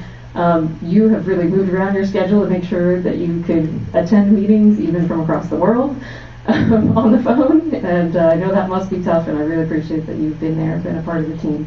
And also your focus on kind of, there's so many different things that we can be working on, but the ultimate piece that student outcomes is what this is all about, and not just student like academics, but also the health and social emotional outcomes for students. So thank you, I really appreciate that. And Dr. Martinez, thank you for jumping right into the many things that were going on the day you started. It was after school started, I believe, right? When you started. And just the positivity and resilience that you bring, that attitude, and I feel like you're really building a culture here of not only positivity, but also transparency, really communicating not only with the board members, but also with the whole community. So thank you all, and I look forward to 2020. Thank you. I felt a little anticlimactic, but I will touch on. Thank you very much, Teresa. That was very kind. I did also attend the Career Pathway meeting, which I'm very passionate about what we're doing related to Career Pathway, so that's always exciting, and particularly all the business representatives that are there and participating. Also went to the Serendipity Grand reopening, which was, I always, whenever I'm there and things like that, I wish other people, I'm always saying I wish other people were here seeing it, because the student speak is where it really drives home. I think sometimes the teachers are teaching, they're busy teaching, and they're busy, especially a program like that, it has so many tasks that come with it, and so they're not necessarily, good marketers or, thinking about the image out there in the community. They're doing the job and doing the work, but the students talk, and you get how life-changing, that program's been around forever, and how life-changing it is. They had four student speakers, and the very first one just knocked my socks off, and she was a Northgate High School student like 20-some years ago, right? And was interested in culinary arts, baking, all that, and her parents were like, she's going to Stanford, but okay, if you want to go over there and take this, she went over there for, I think, for 2 periods to take the classes there with the 2 teachers that are there now, and she's had an incredible career, amazing career. She just outlined, she went from this, really highly successful, and she was there because she believed so strongly in how that program gave her that opportunity to get a vision for herself. So that was just one example of a speaker. The students were all really great. So very exciting, and the teachers are phenomenal, dedicated, hardworking. Debbie, who's one of the 2 main teachers, who's on jury duty, and she was coming in the morning every day before she goes to jury duty, and coming back and after jury duty, because there's just stuff that she has to do herself. So anyway, that was really exciting. I attended the Community Advisory Committee, which is the advisory body for special ed families. Those are always really great meetings. And the presentation this time was our own Dr. Wendy Aguili, who did, again, a phenomenal job. The topic is, what is CAC? What does that mean? What governs it? It was, I always think I know already, but I always learned something. It was really, really a great presentation. I hit the tail end of the Parent Advisory Committee meeting, because, well, I won't say what, but that was a night where there were like 5 things, we were all trying to get to. So, but anyway, so Dr. Martinez was the speaker on the budget, and I just hit the end, but what I saw was great, and I got the PowerPoint, so very informative. I'm really happy to see it happened to be at College Park High School, and so there's some parents that are very interested in this, and the message again about funding, that coming out, and anyway, it was very good. And then that same evening, at the same location, we had the our LCAP series speakers on, this one was on vaping. Oh my goodness, I've learned a lot, and I could talk for an hour about it. We won't do that, but it was really eye-opening. And so College Park happens to have a TUPE, which is the tobacco use prevention funding source and education funding source. So they have a team of students who are like peer advisors for counselors, and they were taking exception to the data from the Healthy Student Survey, which is an anonymous survey that high school students can do, and can be very informative because it's anonymous, but they don't tell the truth. For whatever reason. So these students are like, because they were like, cigarette smoking has actually gone way, way down among young people, but vaping is. These kids are predicting at least 50 or 60% of the students at College Park are vaping, and you can do it so easily in the classroom. I had one teacher say, I can either teach math or I can police vaping. I can't do both. So that was a little mind-blowing how common it is, and I guess it's all the stuff that they leave behind that's all over the place, and so. That was just one piece, and these kids are trained, students I should say, are trained. The county office does this program where they train folks, teams like this, and they get a lot of different pieces to training, and then they can decide what they think is going to get through to students from peer-to-peer kind of approach. So they use the word addiction many, many times, and that perked my ears up, and I just sometimes, something to talk about later, but I just think we need to educate people, parents and students and everybody, teachers, everybody, about the actual physiological process of addiction, what happens in the brain, and especially these young brains that are still being formed. So I think that's another topic. But anyway, so then I guess that was it. And then I guess I was going to say this for later. I'll just, since we're on a roll here, I will just say I also want to thank my fellow board members for being so kind to me in this role this last year. It does come with layers of responsibility and work, but it really was great to have such a great team. I think sometimes what is hard, maybe sometimes for us to understand or for other people to understand, we're governed by the Brown Act, right? And we have to follow the Brown Act, right? And we get reminded about the Brown Act. But you still have to function as a team, because we're only going to be as good as we are as a team with the superintendent. Individual board members doing whatever, it just doesn't, isn't going to have the same kind of impact. So to the degree that we can work collaboratively, be respectful, take the time where things that we are supposed to be crafting. We just went through a very intense process about crafting the superintendent's evaluation. It was very time consuming, but we did really good work, I think, with that too. So I want to thank everybody for that. I have tried to kind of make that the theme that we really do need to have rapport so that we can do the best job we can as a group. So thank you. And with that, I'll turn it over to the superintendent for her report. Well, again, there's a lot of information that has been presented tonight. I'm just going to hit a couple of highlights of a couple of the things because, again, we've mentioned them already. To our students, truly, about vaping, do not believe the hype. It's bad. Quite frankly, it's really bad. We want none of you to start. We want none of you to keep doing it if you've been doing it. It's dangerous, and we need to do a better job of making sure to educate our students. This is something that we should not be messing around with. It truly has had some dire consequences for individuals around the nation. And again, we're going to be keeping this kind of momentum up through different levels of education for our students. So please, please don't start. Again, we mentioned the Serendipity Grand reopening. Both our chefs, Kevin Fuller and Debbie Allen, just to be commended for the great work that's happened out there with our central office team, supporting them and getting that entire process up and running. They are open, I believe, now Tuesdays and Wednesdays and Thursdays, 11:45 to 1 o'clock. So here's the commercial. Go buy something, eat something. Visit this amazing location, really accomplished through partnerships of educators and the business community, and it truly is enhancing students. Again, just amazing that we've had individuals come through the process, acquire jobs, and their skills are so applicable to both hospitality careers, restaurant careers, running large venues, and so just a great issue.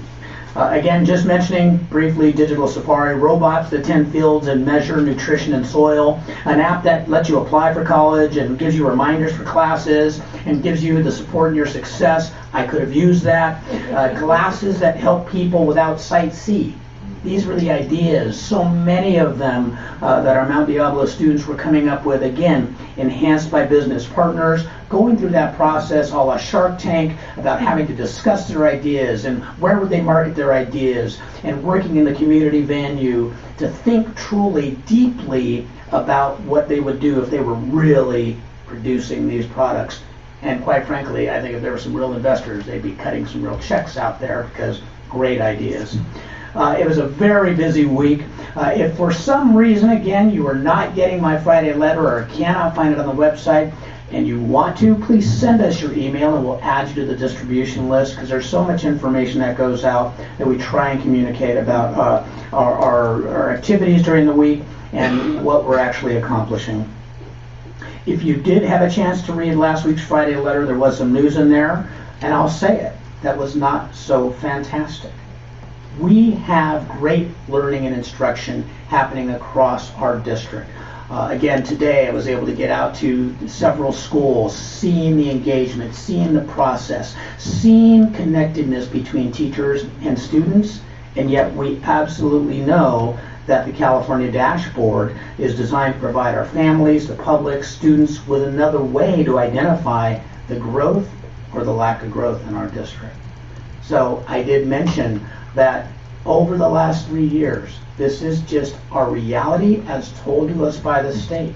We have not been moving the needle on the dashboard for our homeless students, for our foster youth, for our African American students.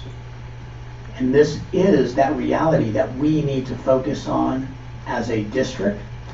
And when we do, as we change and we transform and we start meeting those needs with more specific reactions, other groups will also benefit. Our Latino students at 44% of our population, our students who speak second languages and multiple languages sometimes. It truly means that, again, the work we have to do, we're going to be supporting and working with our Contra Costa County Office of Education. We're going to be working with the California Collaborative for Educational Excellence. I hope to work with you, Mr. Mims, and with your group and involve you. I hope to engage our employee representative groups and our employees who are out there every day working so hard on behalf of our students to try and get that academic achievement. It is going to take all of us to truly focus on these issues for several of our populations that have not been making that growth. And it's going to take all of us to make sure that all of our Mount Diablo students are finding the success that they so richly deserve. So we have some good work ahead of us, even in budget times, yes or no, we're going to have to do that work through leadership, through communication, through truly building relationships that are going to matter for our students. So a lot of work to come. And yet, we still hope that our families enjoy some time away from our schools, connect with their own families and friends through this process in the next few weeks as we close out 2019 for 2020, because here we come, roaring. Okay, thank you. Great. Thank you very much. Okay, 14.0 is the organizational meeting, and 14.1 is just, I think pretty much just a description of what we're doing, right? So each year,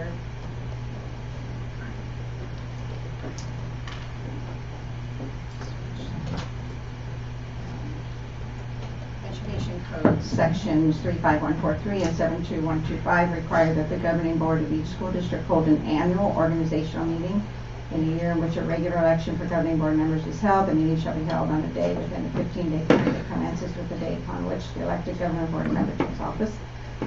Organizational meetings in years which no such regular election for governing boards is conducted shall be held during the same 15-day period on the calendar. Current board policy 9100 calls for the election of a president and vice president at the organizational meeting for the board. So I think we just move right on to the next slide.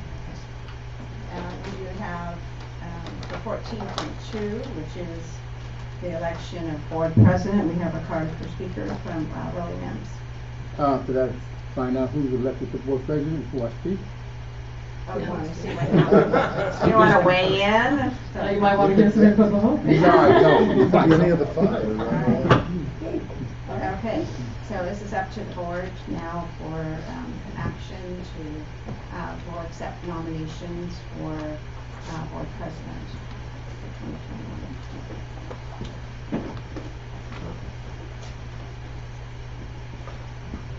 Okay, well, Somebody got to make a move.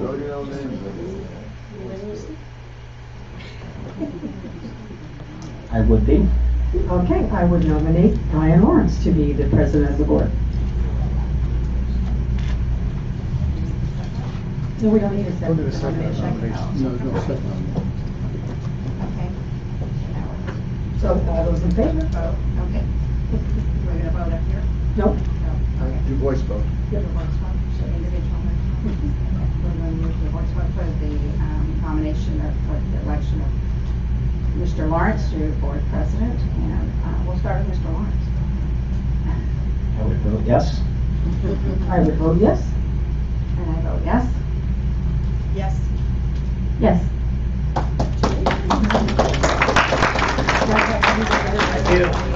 You're the easiest move. I can still sit next to you, Deborah. Should we, before we move, should we do vice No, you have to president? do that. I do that? That's your Okay. first That's your official first- duty. That's your first duty. Your first duty is I call tried on to the do that. speaker. That's I remember. It's not like an office.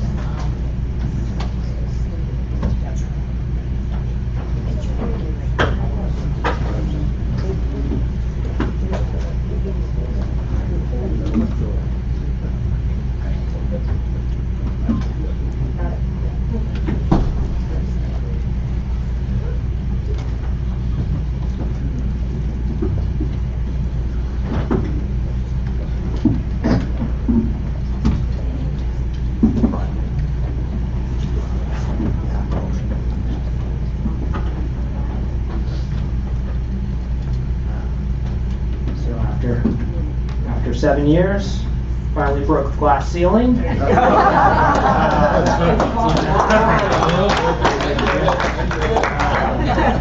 you. I got that. Call us. So as a first order of business, Mr. Mims. Yes.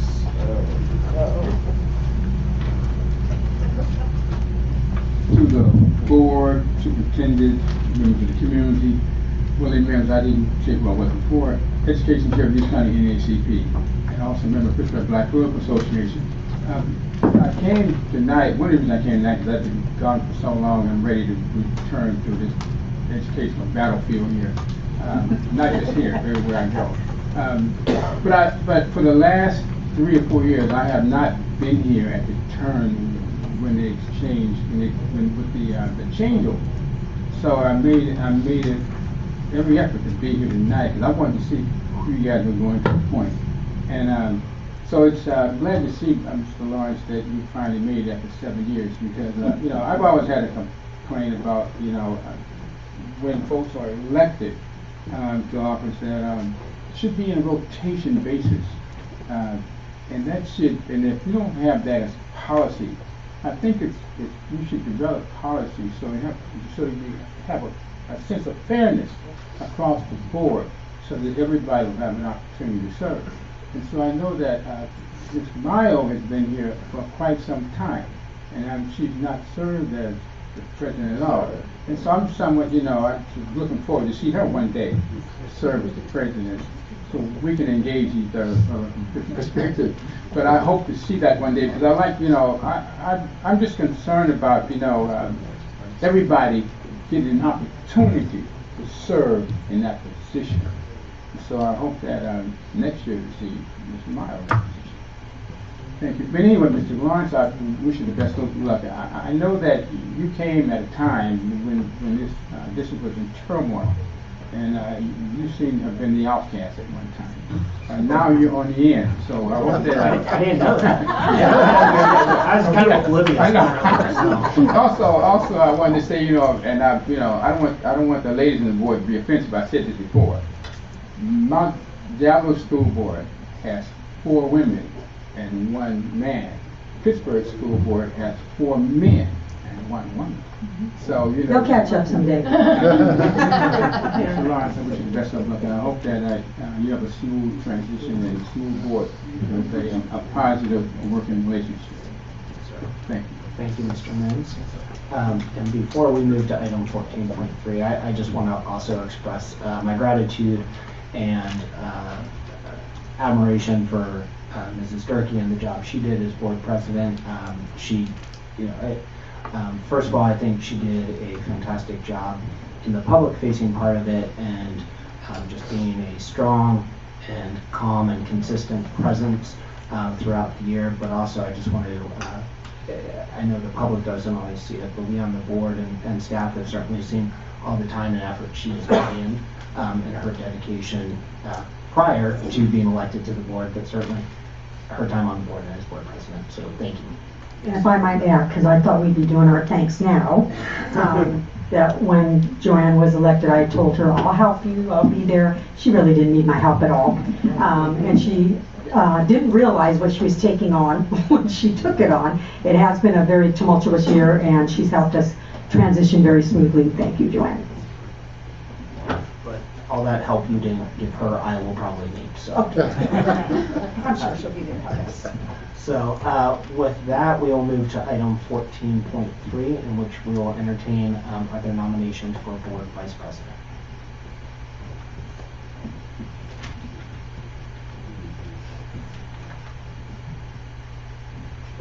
Somebody has to work with me. You can nominate too. Just to get things going, I'll nominate Ms. Mason.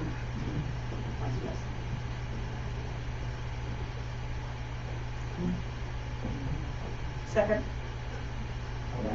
So we didn't need, but Okay. No seconds.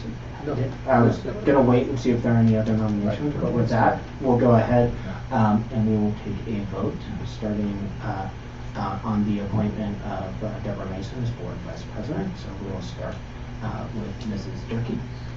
Yes. Yes. Ms. Mayo. Yes. Ms. Count. Yes. And I make it unanimous, a 5-0 vote, so thank you,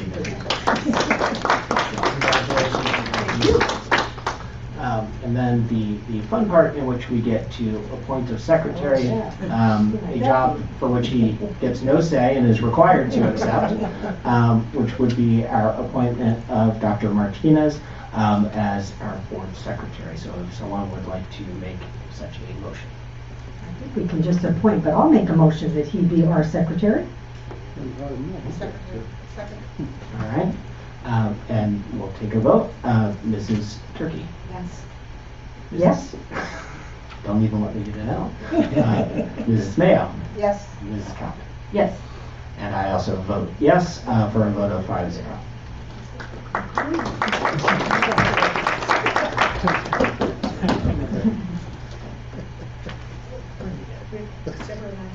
You have to swap. All right. That's so important. Well, unless you want me to work it out. If she doesn't mind running the timer for the rest of the meeting. I spent an entire year as board vice president and never figured out how to cutting edge 1970s technology. So thank you, Joe, for the help throughout that year. So for now, Mrs. Mayo will remain as the timekeeper. Thank you. Yes. Cards. Okay. And then we have I'll need some advice here. We have the adoption of certificate of signatures. Is that something that we need to?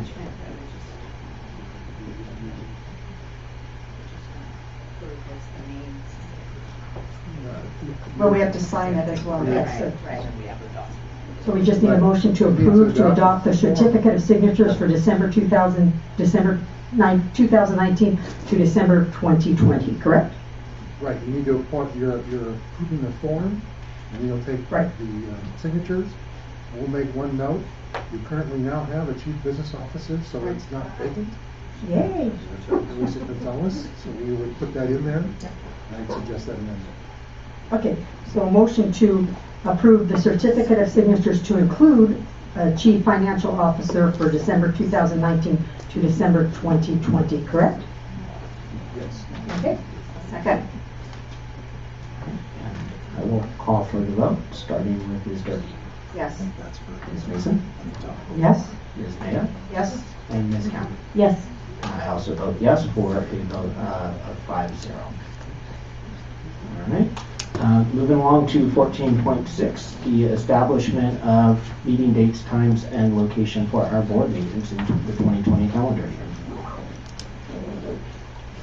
Madam President, I would move the board approve the, Mr. President. 7 years of habit, I apologize. It's all right. We don't have the gender movement. Gender neutral. I did not share my preferred pronouns at the start, so. I apologize. I'll let someone else make it. You got it now. I move to approve resolution number 19/20-31, establishment of meeting dates, time, and location for board meetings conducted in the 2020 calendar school year and adopt the 2020 proposed meeting dates. Second. And we'll start the voice vote with Ms. Durkee. Yes. Ms. Mason? Yes? Ms. Mayo? Yes. Ms. Count? Yes. And I also vote yes for a 5-0 vote on that. All right. And so we now move on to recognition and resolutions, of which we do not have any this evening, I believe. And so now we are on to the consent agenda, which we will go to comments in just a moment on that.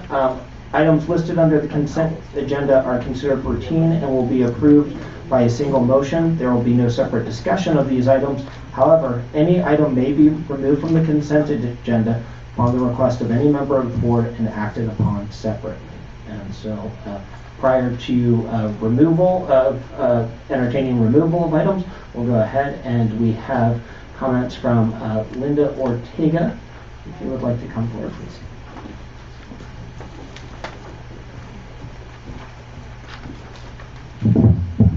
Good evening. Good evening, President Lawrence, Superintendent Martinez, school board members, and members of the audience.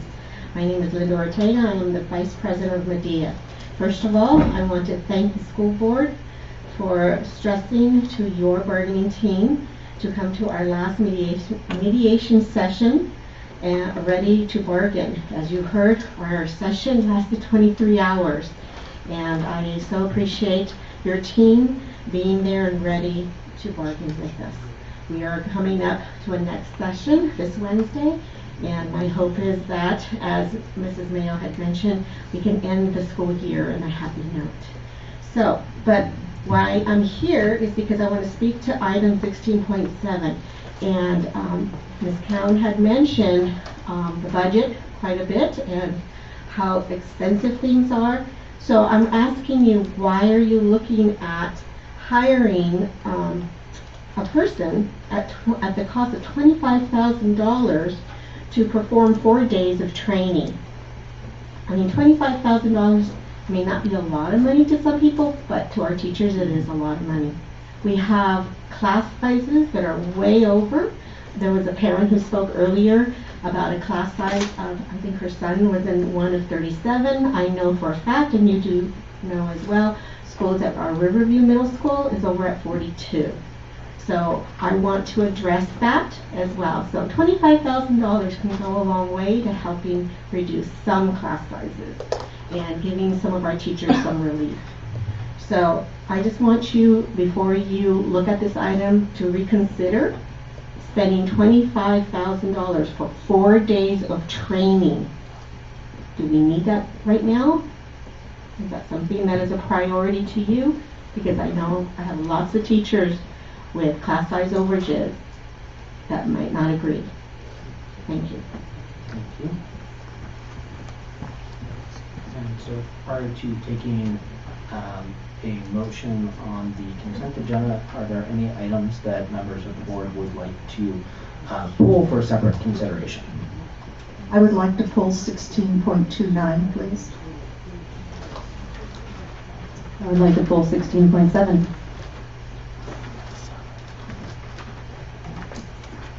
And are there any other items that we would like to have? Okay, with that, I would consider a motion. Mr. President, Yes, Ms. Mayo. I move that the board approve the consent agenda with the exception of items 16.7 and 16.29, which will be considered under separate. I'll second that. So a motion by Mrs. Mayo, and a second by Ms. Mason. And I have no idea how to operate the system here, but we've been kind of rolling with a voice vote. Do we? No, you can vote. Okay. It's all set. So with that, then we will go ahead and consider the vote.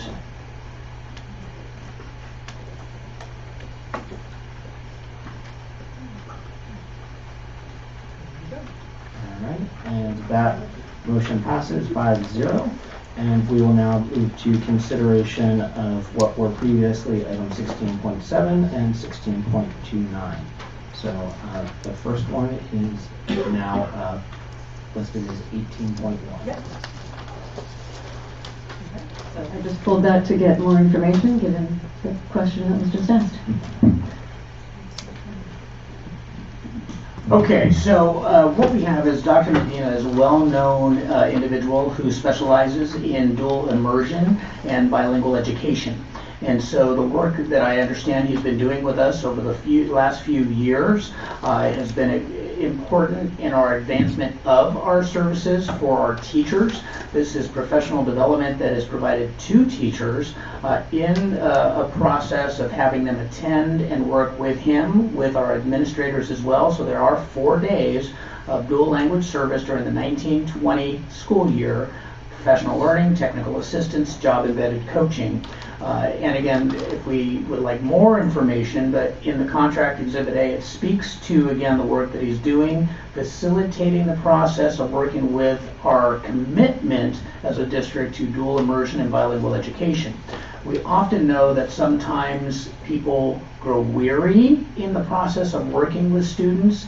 And so Dr. Medina does not just come in isolation. He's working with our English language learner staff, our instructional support team, and our assistant superintendents as well in the process of helping to continue the development of our teachers. So while some may, again, identify this expense, it is a commitment of investment that we have made as a district. And so that's where our current contract is for somebody of this caliber to provide this service to a number of our teachers. If you'd like some more, I can have Jen Sachs or even Jose Espinoza come up and share a little bit more. When I look at Exhibit A, I see the dates of service are December 2nd to 3rd, 2019, December 4th, 2019, and then February 10th, 2020. Is February 10th one of the professional development days for the district? It is. It's a district-wide professional development day. And so has part of the training already occurred? I believe so. I want to make sure and get confirmation. So Jen Sachs is coming up to speak to this a little bit. Good evening. Yes, some of the training has already occurred, and that had to deal with the paperwork and the insurance. Dr. Medina now lives out of state. He actually was in Maryland, and so we were going definitely back and forth in order to make sure his paperwork was in order. And so this is unfortunately kind of retro to those days being trained. He has worked in our district several years. The 2 days of training, as I was doing the math, actually, sitting back, on February 10th, there'll be about 80 teachers, 80 individuals being trained. And if we take out the 2 days where actually he did walkthroughs with our principals and administrators throughout our dual language programs, usually it's anywhere between $1,500 to $2,000 a day for an outside presenter to come in. When you take that off the top and then you take a look at the remaining days left, we're really talking about $260 per participant, which is actually not that expensive for a conference.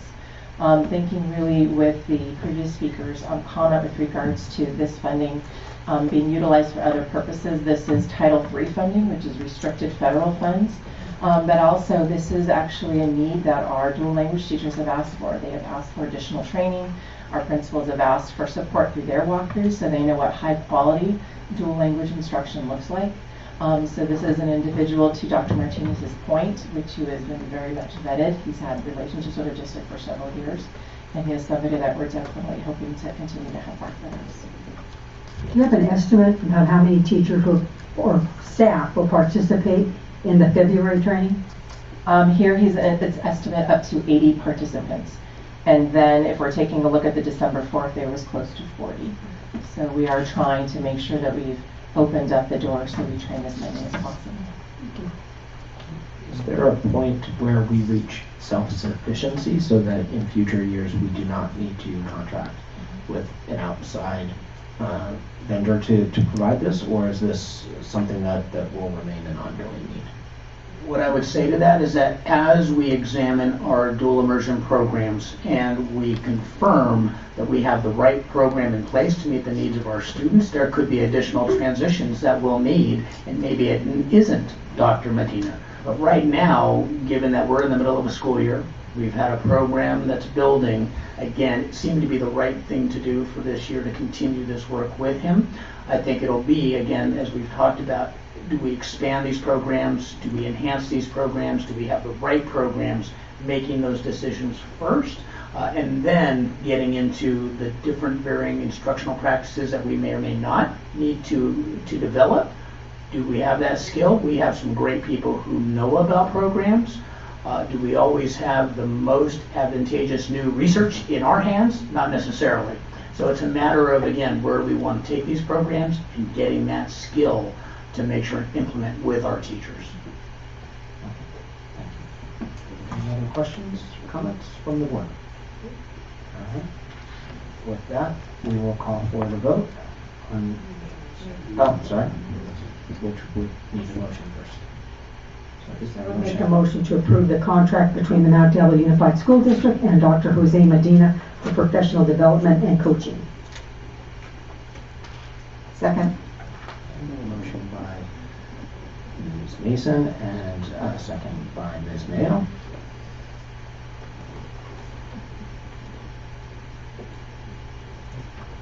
And that passes 5-0. And we move to item, I believe it's 18.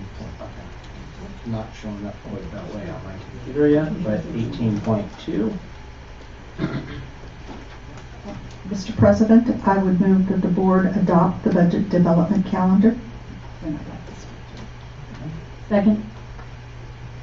I simply pulled this because I felt that this is an important calendar for us to be following in light of the budget challenges that we will be facing this next year. And by pulling it, it provides some notoriety to the document, and in hopes that our public will understand that we value these timelines and the work that's before us, and we take it very seriously. So with that. So I would just highlight on there for the public, the January 8th to February 22nd, 2020, sites meet with site councils to approve FTE changes for single plan for student achievement funded positions, and meet with PTA, PSEs to approve and renew FTEs paid by local sources. So look for action at your school site. Any other?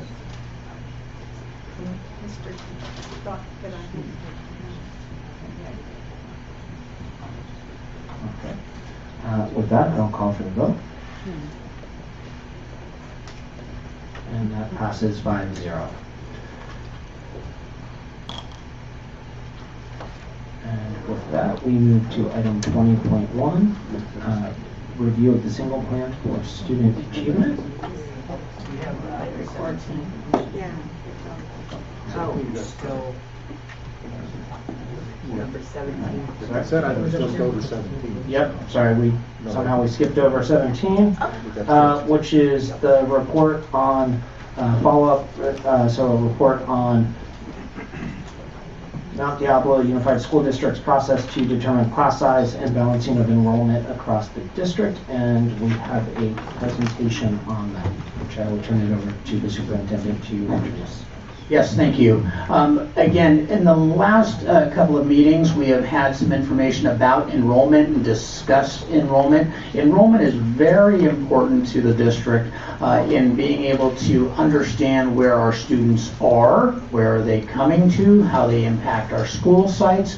And there is a whole host of data that the district has been using to look to determine the staff that we need at certain places, how our enrollment impacts programs. And before we started, I just wanted to make sure that as part of our process as well, we understand that enrollment are the actual number of students who enroll into our schools.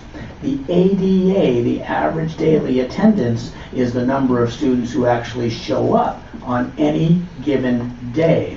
And the ADA is what actually brings in the funding to us. So even though our enrollment may tell us that we have a certain number of students enrolled in a school site, and that's the number that we need to hire for supports and for teachers and for process, the actual number of students that comes on a day-to-day basis does impact our ADA. That's the average daily attendance, which affects our funding. Last meeting, we provided information about a whole global scope of our population, primarily at the secondary levels. Tonight, the targeted information that our Assistant Superintendent of Elementary Schools, Jose Espinoza, is going to provide is really focusing on our elementaries. I just wanted to get ahead of it because, again, this targeted sense of information, it's not that now it's something that's going to come to you once a year and off it goes. We're really doing a deep dive because it is so important that we understand the demands that we put on our teachers, our school sites, our communities. So we will be bringing forward a specific report on our middle schools in the January meeting. I just wanted to give you that because you're going to look at this and go, well, this is elementary. It is, because we're doing deep dives on the data. With that, I'd like to present Jose, who's going to walk us through a little bit of a data points. Thank you very much. Good evening, Board. Board President Lawrence, congratulations. Vice President Mayo, congratulations. So I'm going to... Are we going to pull it up? Sure.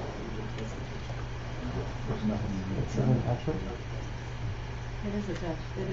Presentation is attached on the agenda.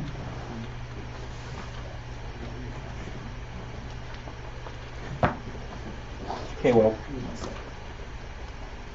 we're trying to pull it up. I'll just kind of start to talk a little bit and try to frame kind of what I'm going to talk about. In the presentation, we really talk about, we start to look at the process for determining class sizes, okay?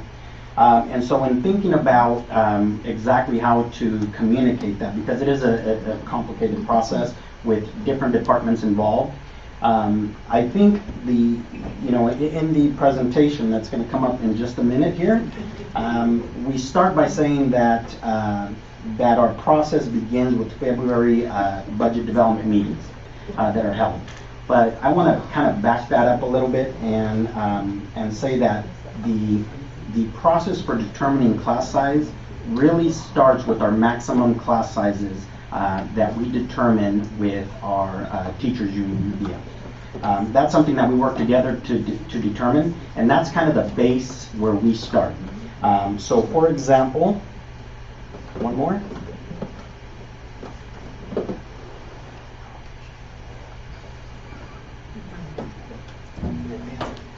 Answer one. All right, thank you. So if we look at the at our current Medea contract class size maximum in TK to K grades, it's 32 students. That's the max. In K to 3 combination grades, 30 students. First through third grades, 31 students, and fourth and fifth, 34. 4-5 combination classrooms, 31. And I've heard a couple of people talk about some of their classrooms at the middle school and the high school level are 37. 37 is actually our class size maximum. So that's where they can be at 37. Could you share for the public, in terms of, is this, when it says, for instance, first through third grade, 31 students. Is that in any particular class? Is that within that school, or is that across the district? With every class. So in every class, we can go up to 31 students. Okay? And specifically, general education classes. So our special education classes are frequently a lot lower. This has to do with our general education classes. Yes, and so the numbers we're looking at today are only for general education classes. So we pulled out some of the other, our special ed classes, because they require something different. Okay? All right, so that's really where it starts. That's kind of our base. When we've established the maximum class size at every grade, and just to throw in there, because I know there were some questions about secondary, 6 through 12, the class size, the maximum class size is 37. In English, it's 33, and in PE, it's 45. Okay, so that's the maximum class size. And then we go back, so once we've established kind of that base, that's our base, we start with our budget development meetings. And so over the last couple of years, our fiscal department they have developed our projections. And before that, it was our research and evaluation. They were doing it for a very long time. Over the last few years, it's been our fiscal department who develops our projections for every school. And then they set meetings with every school site to kind of give them, here are your projections. I know in the previous year, we've been an enrollment declining district. And so we've been declining at about 1.5%. And I know over the last, I want to say the last year actually, we've also calculated the 1.5% declining enrollment, which kind of changes your projections. Before that, we hadn't been calculating that piece. So we kind of were, we were kind of overestimating our enrollment a little bit, okay? Which ended up producing really lower class sizes, okay? So once they meet, an FTE is allocated based on their projections. And again, projections are just what that says, right? It's a moving target. We project to have these many students, and then at the beginning of the year, we check to see how many students are actually showing up. Sometimes when families move, they don't always inform us first, and so we have to work with every site, and I believe that's a third bullet point. We work with every site up to about September 15th, right around that date, to see who's actually showing up. So we do, student counts. We have principals or, whoever is able to go into the classroom and count the students that are actually showing up. That will change our, our allocation. So, one of our schools, I remember a couple of years ago, at the beginning of the year, we projected, I think, one 5th grade class, and they ended up having 2 additional classrooms show up that we had not projected for. So those are always fun and exciting times at the beginning of the year to be able to hire a new teacher. And the weird part was that they were all 5th graders. Like that shouldn't happen. It should not happen, but it does. So we work with our school sites throughout the beginning of the year just to see what students are showing up, and then making any adjustments that we need to make. Okay. Over the last couple of years as well, our superintendent and Nellie Meyer and now Dr. Martinez had directed staff to really work to get to the 24-to-1 ratio in TK to 3. And that's what we've been working on. Any questions about that part? Okay. So if we go on to the next one. So the next couple of slides are really just some information that we can look at, some data that we can look at. This is our TK to 3 average class size. So this is, when we look at this is current Aries data, so we pulled this out of Aries, students that are enrolled that are attending school. When we pulled out this data for TK through 3rd grade, you could see that the majority of our schools currently are right between 24 and 25 to 1 ratio. We have one school who's at 25, and they were not last month. They had a couple of new students come in, which raised their ratio. That's an average, correct? That's an average, yes. So in all the classrooms at each school, from TK to 3rd grade. Any questions on that? Okay. The next slide is grades 4 to 5 average class size. And again, we are the class max at grades 4 and 5 is 34. But if we can see all the way across the board there, most of our schools are right just above 30. And we have one, Delta View, who is right up close to 35. They have a couple of classrooms who we have 2 students who are over the class size max. And what happens is teachers have the option of taking the additional students, and then they are paid additional money for having those students in the classroom. And one of the things that we have really tried to get away from, it was a practice that we had in the past where when students showed up and the class was already full, we would send them over to a different school.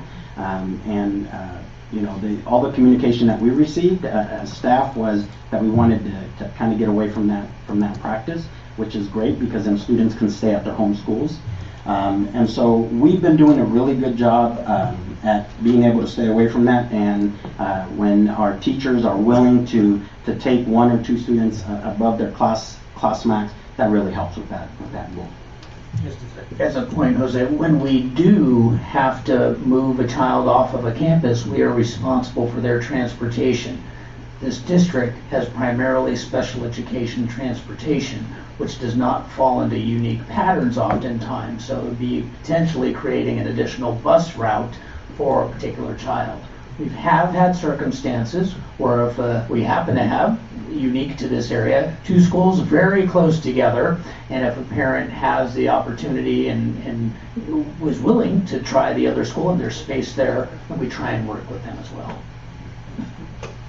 I'm just going to make a comment. I think what you just said, I don't think is very well known or understood. You know, because we're hearing a lot about class sizes, and from parents in particular are concerned about their child's class is over a certain number or whatever, and they may or may not, and I'm not sure what the answer is to this, but may or may not realize that there's this practice that teachers can agree to have more students than what's in the contract, and and the parents are unhappy about that. And so I don't know how you solve that, that's what I'm saying, but I mean, I kind of ran into just an individual conversation with someone complaining about that, and then I find out, well, that teacher agreed to this, and maybe felt like there wasn't other, caring for the students, I think, and you want to see them have to go somewhere else, all well-intentioned, but again, parents don't always realize that there is that practice.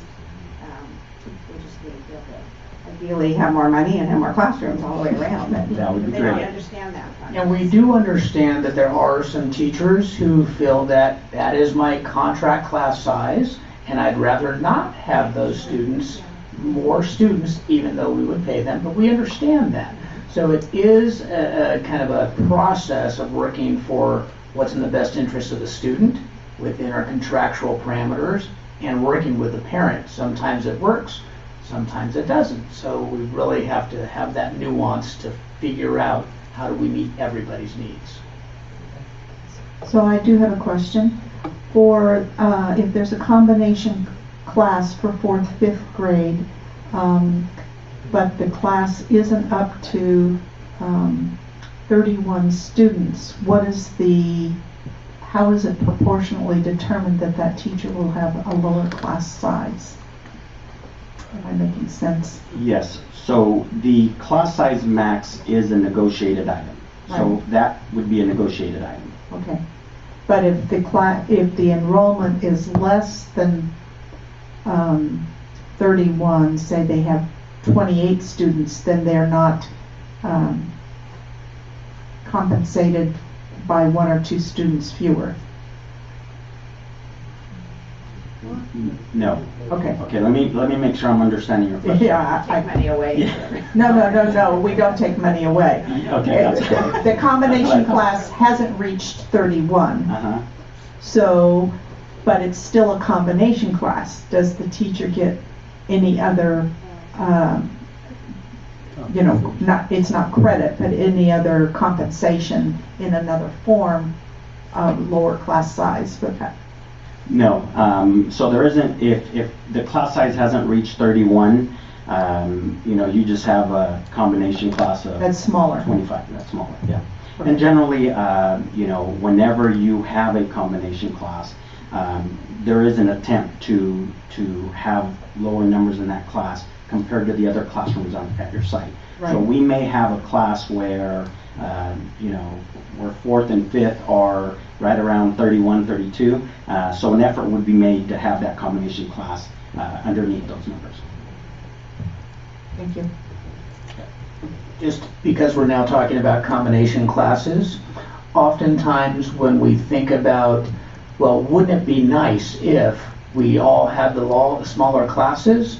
But when you then start thinking about doing that, you actually could get smaller class sizes, but we'd have a lot more combination classes, which is something that, again, both teachers and parents and not everybody would be comfortable with. So there's that give and take within a school setting. Some situations it just simply is you have 15 in one grade and 15 in another, and the other classes are filled up. You really are driven to have that, but it's not by design that we would like to have a lot of combination classes. And then here is a whole school average for the elementary schools. And this is one that we can really kind of look at. One of the schools up there that I would just kind of throw out is Holbrook, because of course we just reopened not too long ago, so they're still building.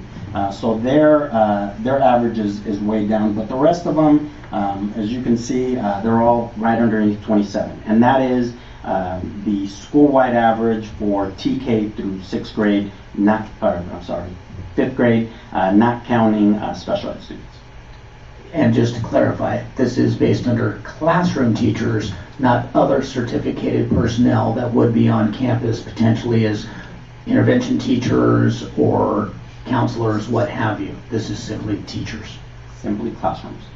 So, do all of our schools have a TK? Because you said this would include their TK average. No, our TK is clustered. I think all of our Pleasant Hill schools may have a TK. I don't know where they're finding all the TK students over there, but I think they all have TKs, but the rest of the district is clustered. So are all the TK classes full? How does that affect their whole school average? They would just be part of that average. So whatever that TK class is, they would just calculate into that average. Does that answer your question? Yeah, it does. And so this is something that we have been working really hard to kind of maintain in the last couple of years, we're really proud of the fact that when you look at our whole school average, it is pretty low, and when you look at our what I said was our base, which was our negotiated maximums, we're well below those maximums. And then the last slide, because we do have a specialized program that we also get a lot of questions about, this slide just shows the average class size by grade, and that's for all students, which is the brownish, whatever color that is, and the average class size by grade for the dual language classrooms, which is the green, which are the green bars. And one of the things that I would kind of point out is that when we look at the except for TK really, but when we look at the other grades, they're pretty similar in class size for the the all students versus the dual language students. And then when you get up to the 4th and 5th, you see that they drop off. And that's just really because that's a specialized program. So just through attrition, just through students moving out of that program, you know, we tend to have a little bit lower class sizes in 4th and 5th.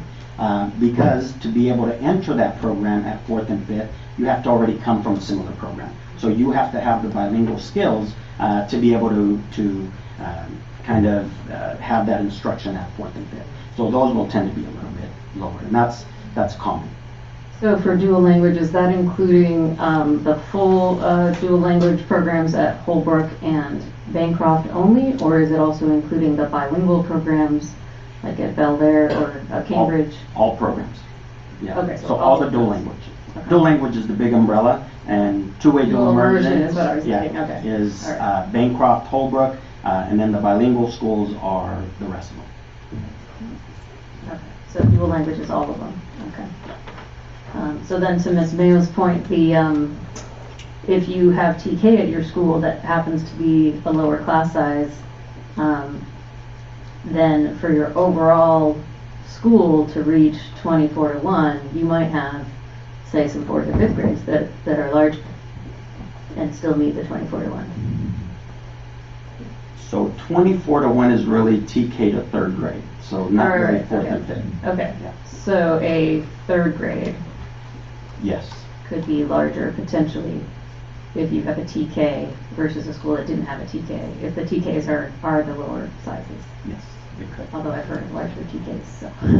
Yes, it could. And there are some, you know, larger TKs. But I can tell you that the majority of our classrooms in TK to 3 are really close to that 24:1 average. And we monitor those numbers So when throughout the did, year. I apologize, when did TK become part of the K3 24:1 program? The way TK is written, it is referred to as just another year in kindergarten. So it wasn't that, it wasn't part of it. We just didn't calculate it that way, I believe. And we get funding for TK programs. Yes. Would you clarify what do you mean by funding for TK programs? I guess I'm confusing, no, I'm not confusing it. I'll have to go home and read my information. Yeah, so we get funding for TK students. Yeah, it's not special funding. No. Right. Okay. So they count just as a regular kindergarten student would. Same ADA. Yeah. Same ADA. Yes. And then the funding we get from the state for class size reduction is part of why we have these goals, right, of the 24:1 average? It is, yes, it is part of that, although districts throughout the state who have negotiated maximums are able to go to those maximums and still collect the funding. But we are not doing So that. you're saying it's not a requirement of the funding, it's simply a goal of the funding? Mm-hmm. So we have negotiated maximums, so if, you know, we were directed to, we could do that. We have not been doing that, and kind of the way I understood it, one of, you know, our goal was to be as close to 24:1 as possible, and we continue with that goal.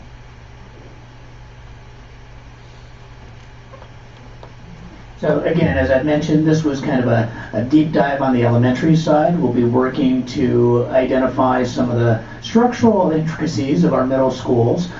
We have heard that there are a few of the schools where we have bigger classes, and it does exist. We know that, and so we don't want to pay overages for the sake of paying overages. So we're doing some deep analysis to determine if, in fact, for the second semester, we need to bring back some FTE to alleviate that. The difficulties are, and again, just telling you, is that sometimes even adding additional FTE does not solve every nuanced problem within a classroom based on the credentials and based on the actual students who are there. And again, it'd be one thing if we had a system that said we're overflowing these 25 kids to that school. We don't do that right now. If we were going to do that, then we need a different strategy to make sure and identify that, how that would actually work. But we don't have that. So we're working with, again, the FTE that we have, the full-time equivalents, but we hope we'll have some plans coming into the second semester for some of our middle schools. So we'll bring that to you in January. Just quick feedback, and certainly invite other board members to share their thoughts. But for me, compared to the last presentation, this was much more informative. I know that was kind of setting the stage, but this data and the way the data was presented, it was very helpful. So thank you for that. Very good. Also, the one thing it doesn't show are the bubbles of particular grade levels. I have to look at the report a little more. But we know we have increases in this particular year that move through all the grades. And that's one of our challenges in dealing with the enrollments. Yeah, and one of the challenges with that was really, you know, how much could we present and make it, you know, readable for not only board members but for anybody in the public that wants to look at it. We do have numbers for those bubbles, so we can see wherever the bubbles are and we track those. But just in terms of presenting it, the averages are, are a little bit easier to kind of look at and digest. No, just one more thing I wanted to add is that, again, we did start talking about the enrollment projections.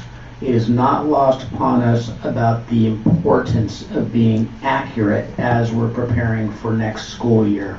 We know what we're dealing with right now, and so as much as, again, we might say, well, our own group can do this, our principals have their own perception as well about how many students are going to come. We need to work together, and we might need to consider an actual demographer. We know we did some work when we did the facilities master plan, and again, we'll have to do some deep dive to see if that data is accurate or did we miss things. What else is happening in our community? Because when you do that deep dive into your demographer's report, we should be able to see a 10-year incline or, you know, loss of more students. So we just have to do that really deep dive work to make sure that we're on point with our projections. It impacts a lot of different things as we saw this year. Okay. And we have a comment card from Mr. Mims on this item 17.1. I was listening to the presentation and I was wondering how close is the district toward reaching that goal, 24 to 1. What is the projection? 1 year, 2 years, next year? Is there any projected date? So there's no projection to say we can have it done at a certain level of time. If the board decided that we absolutely would get down to 24 to 1, then that would have to be a set goal with a date specific, because again, to get down that far based on the schools, it would be an increase in certificated employees. So at this point, it's been more of a guiding goal to have 24 to 1 in our different schools, and so we've been working towards that. Okay. One more question is, do you think that there could be a correlation between the assessment scores and the large attendance, I mean, the student-to-teacher ratio in the classroom? If it was perhaps 24 to 1, perhaps the assessment score that you have in receiving would be much greater and better. Anybody speculate on that? Anybody thought about that? Class size reduction versus I just know in the past there was no correlation between smaller class size and test scores. Has there been a study on that? Yeah. Lots of studies on that. This doesn't really, What the studies have shown is that the significant changes, significant improvements that happen due to class size are usually when you make a really extreme change in the class size. So if you were to get it down to 15 to 1, and then it's also particularly makes a difference in the achievement gap, actually, for the students that are generally struggling. Those are the ones who make the biggest improvements when you lower class size. Okay, I'm just wondering because I didn't hear anybody mention that. Okay, thank you. And I would just add that we have examples here in our district where we have lowered the class sizes really low, and there hasn't been any change in academic performance on the student. Well, any further discussion? Otherwise, we'll move along to item 2021. All right, so review of the single plans for student achievement, where we have Olympic High, Wren Avenue Elementary, and Sequoia Middle. And I see some of our illustrious principals hanging out in the back row, and I'll turn it over to Dr. Martinez. Yes, of course, our single site plans for student achievement identify the instructional needs of our students and specifies how state and federal categorical funds will be used to accomplish those goals. The principals, really, and the administrative team work through their school site councils, work with our educational services division, work through our process so that they are being responsive to each of their sites. While there's a framework for how the process works, again, the uniqueness within the single site plans is there to identify the funds that each of the schools receive and how they go about actually seeking to improve their achievement at the sites. If there are questions, we can have them. We should at least let them introduce You want to themselves. come and introduce yourselves, please? They're here. Okay, maybe a minute or so. We'll be quick. I'm Dawn Edwards, the Assistant Director of Instructional Support, and I work with the principals in helping them to develop their SIPSA plan. Celeste Graybell, Principal at Wren Avenue Elementary. Hello, I'm Lindsay Castellano. I'm the principal of Olympic High School. And Kevin Honey, Principal, Sequoia Middle School. Thank you all for being here. Do we have questions? I was going to say if we have questions for our principals. So looking at your plans, but also looking at plans across the district, because I know they're all posted on the website. One question is that it looks like different schools use different formats, and I wasn't sure if that was Title I schools are using. Is that? That is exactly correct. The state has mandated this year that our Title I schools use the newly developed Title I plan. Okay. And it is also the plan that our CSI schools are using. Okay. I thought that was interesting because it doesn't. It's actually, for me, it's easier to read the older version. I don't know if that's true for you guys. Particularly when looking at the previous year and seeing what was successful and what wasn't. The old format has, line by line, here's what we tried, here are the results, and here's what we'll do differently this year. And I'm not seeing that information with the new You plan. can locate that information at the end of each goal section. Yes. There is an area of analysis, and there are 3 questions that address the differences in the plan from last year to this year, and if the funds were used as described in the plan. Right. It's called the annual review. Yes. Right, but I guess in reading through a bunch of these, those tend to be very general. Yes. And so it's harder to pinpoint what's actually working at that site. Yes. If I have an opportunity to provide feedback, I will provide that feedback. I concur. I agree with you. Yeah. The other thing I noticed just across the board too is that I think for all of yours, you had your signatures and your date of your public meeting, but there were a number of plans that didn't have that. I don't know if that is because this is just informational tonight, and they will have them by the time we need to vote. They absolutely will, yes, and yes, they will. So in some cases, they had one signature, but not the public meeting date, or vice versa. Yes, all of that will be cleaned up and perfect. Okay. All stars. Since we have our all-stars here, I would just ask, thank you for the segue, Mr. Honey, and we'll start with you. I would ask, is there one thing that you're particularly excited about, or one particular call-out you would have, or certainly more than one, but what would be from your single plan, what's one thing that you would call out?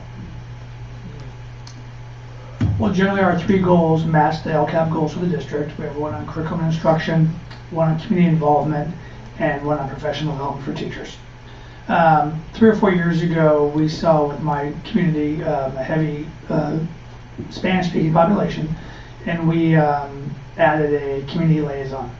And that position has done so well for our school. People will walk in, blow right by me, right by everybody else, to go talk to Marisol. Now, unfortunately, she took another job, and it's vacant, and they walk in, and there's sad eyes, because we can't, my Spanish doesn't do them justice. So I think by reaching out to our community, our ELAC meetings improved because of that role. Our redesignation of ELLs to reclassification has improved. So much of our commitment to the Spanish-speaking families has been, we better serve them.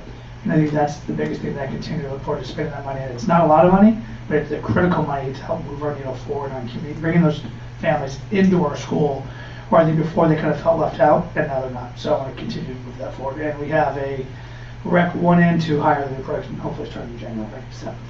Cool. So the uniqueness that is Olympic and alternative schools, I think our plan really focuses on looking at the underlying issues that affect academic achievement. So even though it doesn't necessarily look like an academic intervention, we're focusing on mental health. How are we expanding our trauma systems in the school so that we can support those needs, whether that's focusing on PD, looking at attendance, all of those things, and how it ties into kind of building that community, building that trust with the students so that they're graduating, that they're successful, that they're happy and healthy. I think that leads to academic achievement. Obviously, we all know that, but that is really the foundation of most of our plan and the things that we're focusing on at Olympic. For me, as the first-year principal at Wren, what I'm really excited about is moving the arts program forward. And so our site plan is really looking at that integration and integrating it not only into the academics, but strengthening the social emotional development of our students. And the strength that's going into it is also bolstering the staff's enthusiasm for moving forward. Great. Thank you. Any other questions or comments from board members? I would just like to thank these principals and all the principals, because I know it really takes a lot of work to reflect on what you did last year, what you think works, and we do actually read them all. So it's not work that is unappreciated. I appreciated being able to read them because I learned new things about your school sites, and that's important for me to have that information when I talk to a community member. I was intrigued with your revamp of the Alliance program, and I was wondering how well that was going, and if you care to comment, and what folks think about the progress that you're making in that realignment.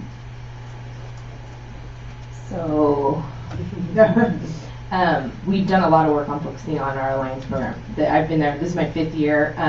We still have things to work out. We work in partnership with special education department of the district, and it's just a lot of coordination of adults serving students. And so again, our academics in that program have risen tremendously since starting there.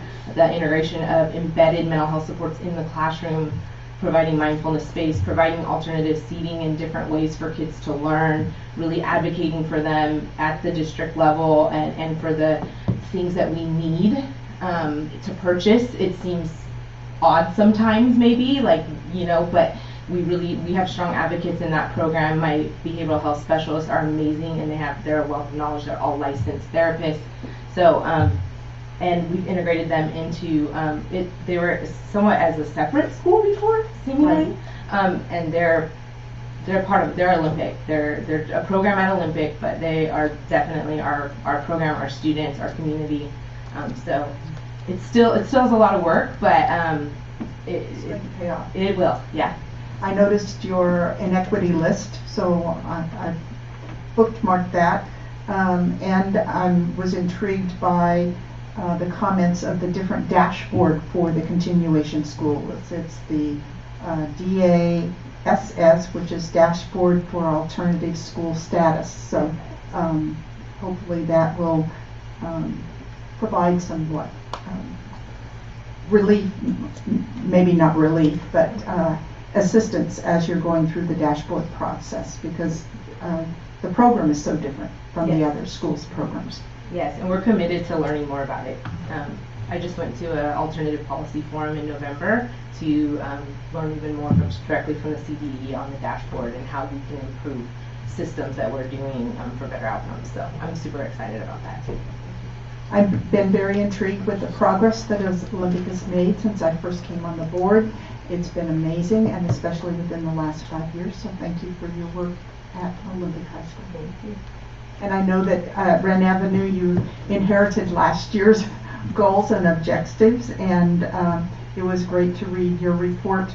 And the challenging part for your school, as I understand it, has been declining enrollment has affected the budget for the programs that you wanted to implement. And we got to figure out a way to get those kids back to Wren. We're going to do it, trust me. Get Austin on the marketing. Great. Yes, thank you for your hard work. I have one more question on Olympic, sorry. Just to put you on the spot. You have such great information in here.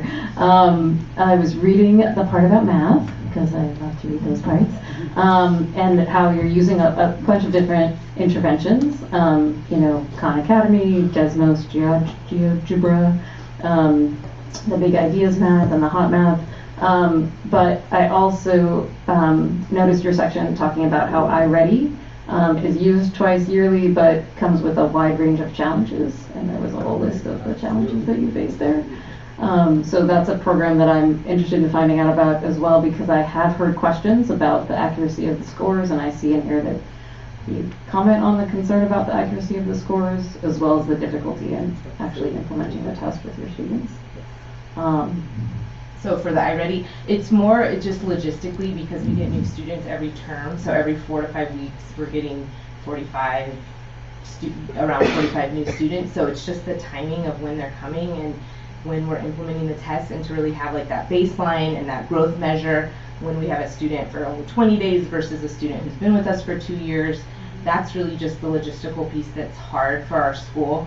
But we're totally dedicated in having multiple measures so that we can have checks and balances throughout the year. And yes, math continues to be a challenge at our school. I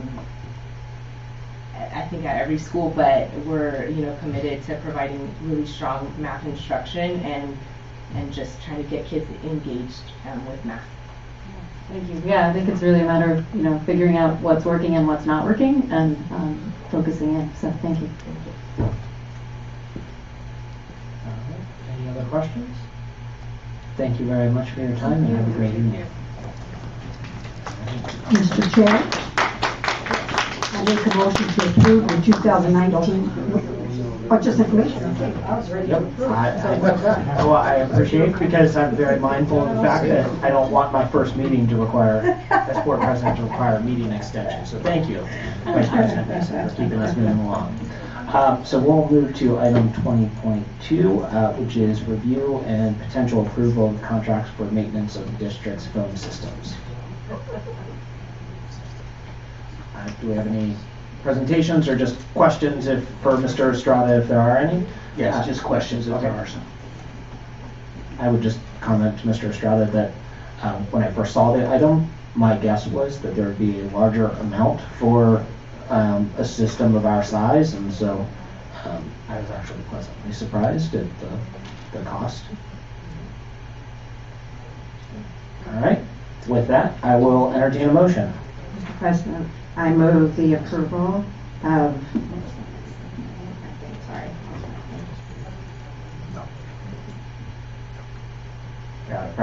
approve the agreement to approve the agreement with Professional Convergence Solutions. I'll second that. So, motion by Ms. Durkee and a second by Ms. Mason, and we will now take the vote.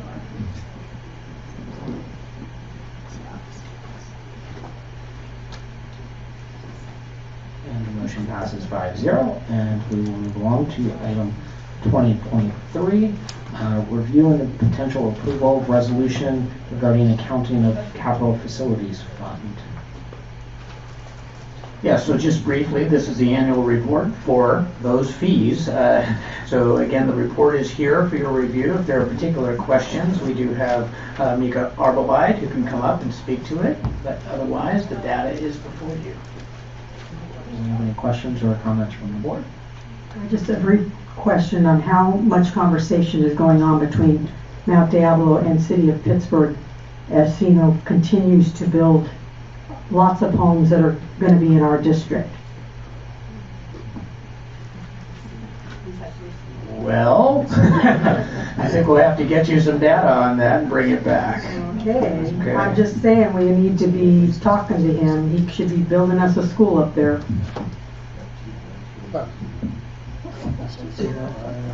I'll go to Pittsburgh City Council and take it up with them. With that, this is a action item, so I will entertain a motion. Mr. President, I move the board approve the resolution 18/19-32 regarding the accounting of capital facilities fund developer fee income and expenditures report. Motion by Ms. Mayo. Do we A have second. And a second by Ms. Durkee. Call for the vote.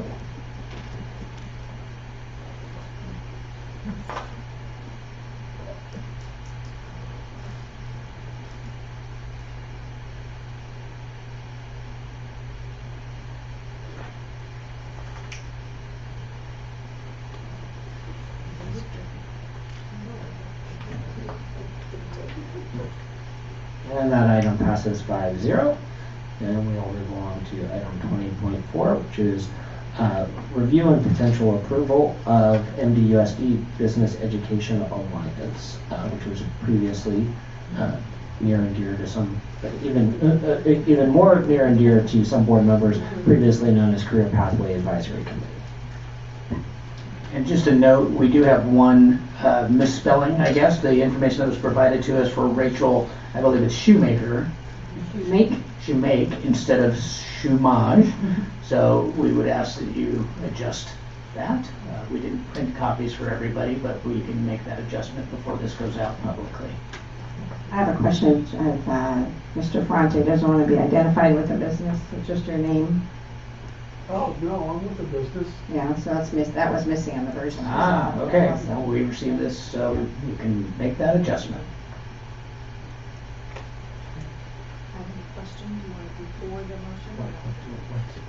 Let's go ahead and take it up. Could change my vote. I doubt it.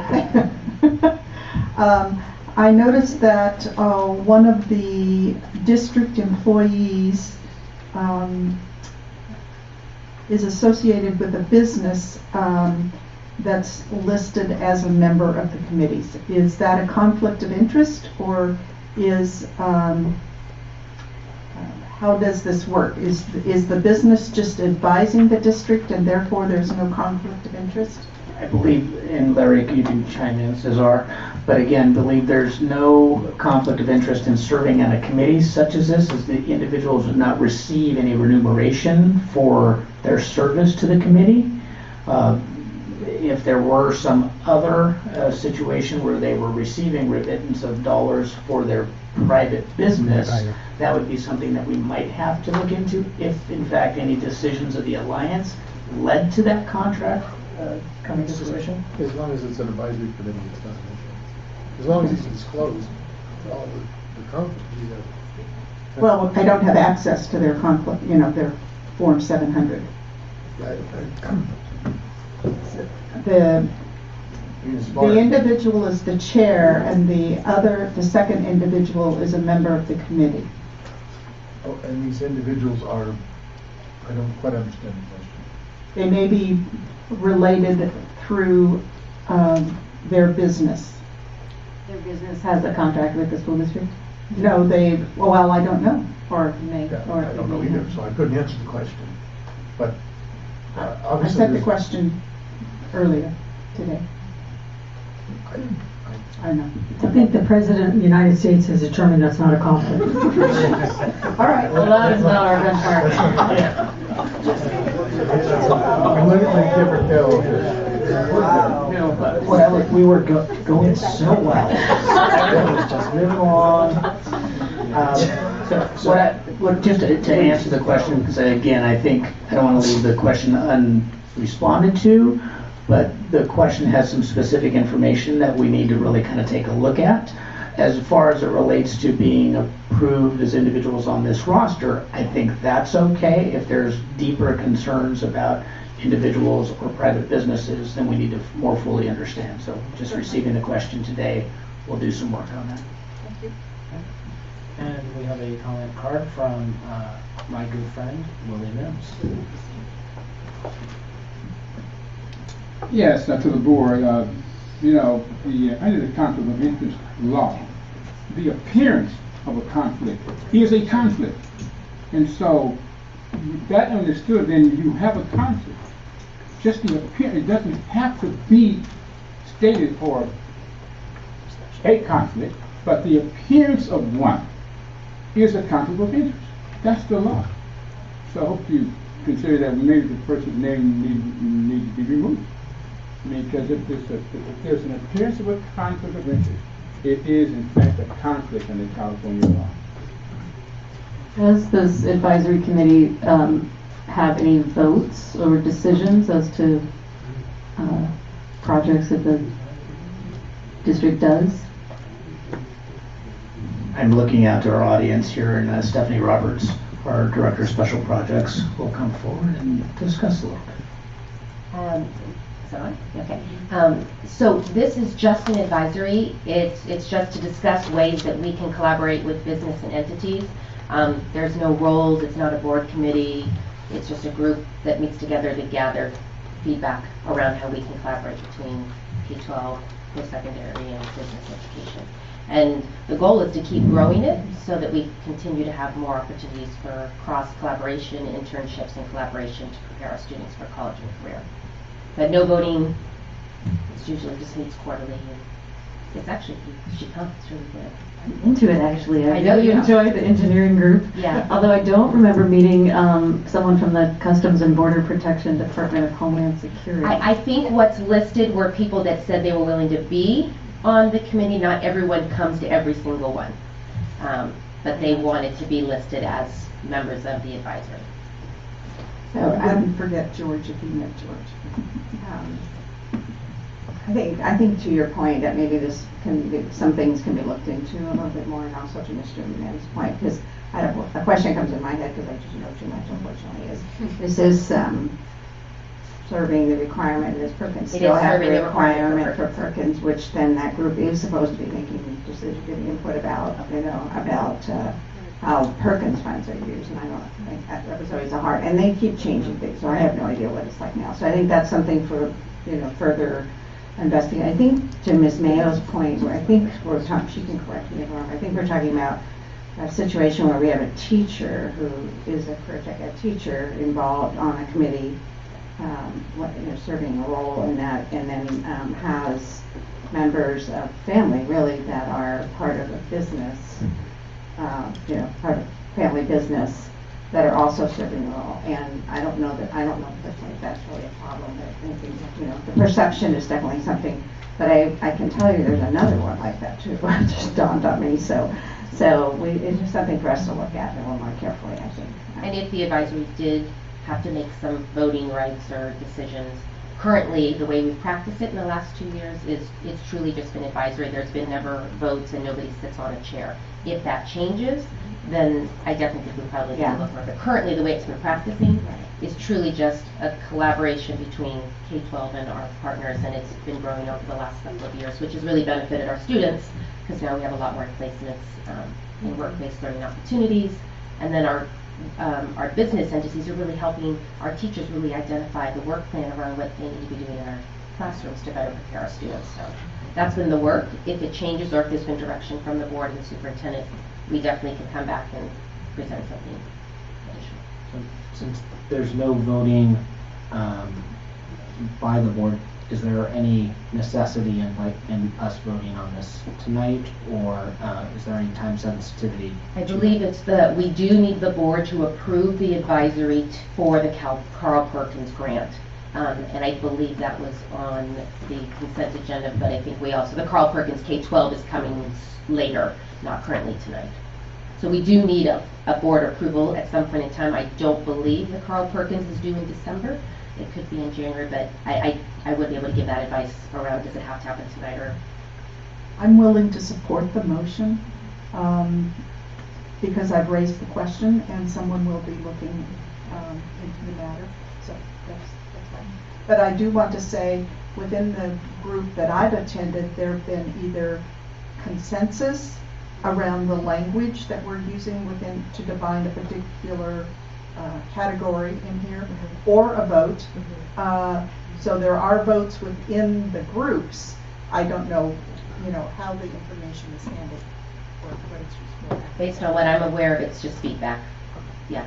I think it's notes that are brought to Heather Fontanella, who is the administrator. She shares that we do have a group here at the district that's the assistant superintendents and the executive director of learning support, myself, but just it gives us information to better make recommendations. But as my experience has been, we haven't really taken any kind of major votes. It's really just gathering information from our partners.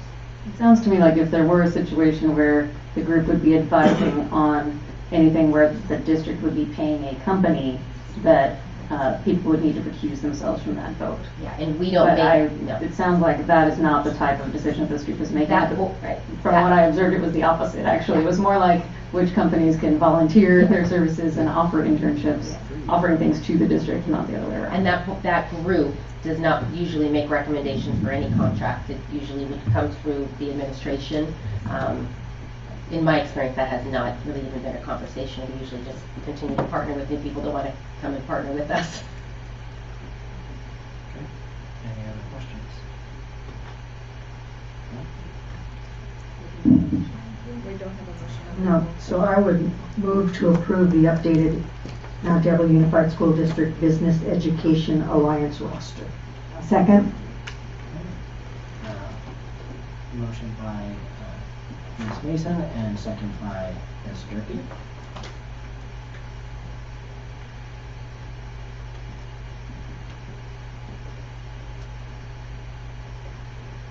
And that passes on a vote of 5-0.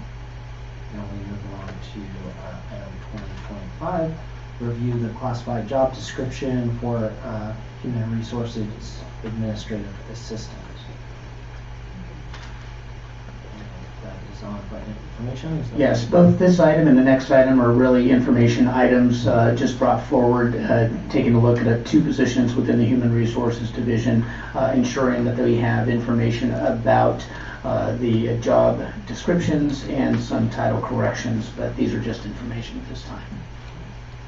And I don't believe that was it. Does anyone on the board have any questions or comments? I don't believe we have any public comment on this one. All right, so we're going to move along to 20.6, which I will spare the superintendent needing to do a recap unless he has anything new to add. And again, any questions or comments from the board? All right, in that case, we're going to move on to item 20.7, review and potential approval of the tentative agreement between California School Employees Association, CSEA, and the Mount Diablo Unified School District, reaching agreement on required negotiations for the 2018-19 reopener. Move to approve the tentative agreement between California School Employees Association, CSEA, and Mount Diablo Unified School District, reaching agreement on required negotiations for the 2018-2019 reopener. Second. Before we vote, any comments or questions?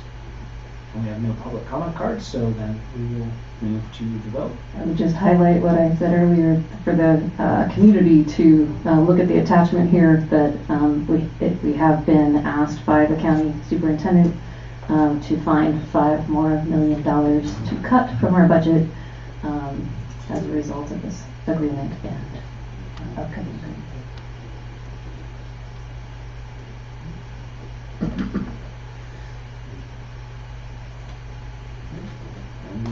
passes 5-0. We had no items carried over from closed session.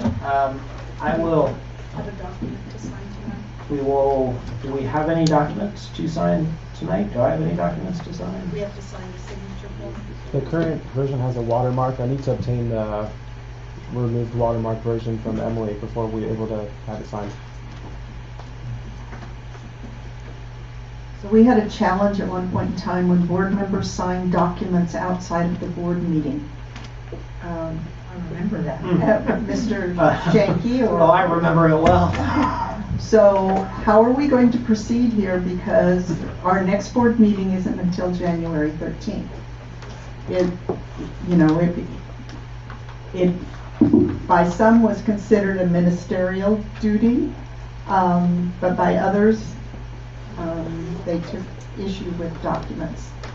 Do you have access to the document? I could see if I can try. Yeah. Pause for a couple seconds. Well, I mean, we could, as long as we adjourn the meeting and we all agree to stay to try and sign it. But if that's fair enough with us and the public, so that. You're welcome to stay and watch us. So, I will, if any board members have future agenda items, please let me know, and happy to put them on. And I would like to, I am reminded of that same time 7 years ago when I had first come on the board, but 2 days ago marks the 7th anniversary of the shooting at Sandy Hook. Since then, there have been over 180 school shootings in which someone has been injured.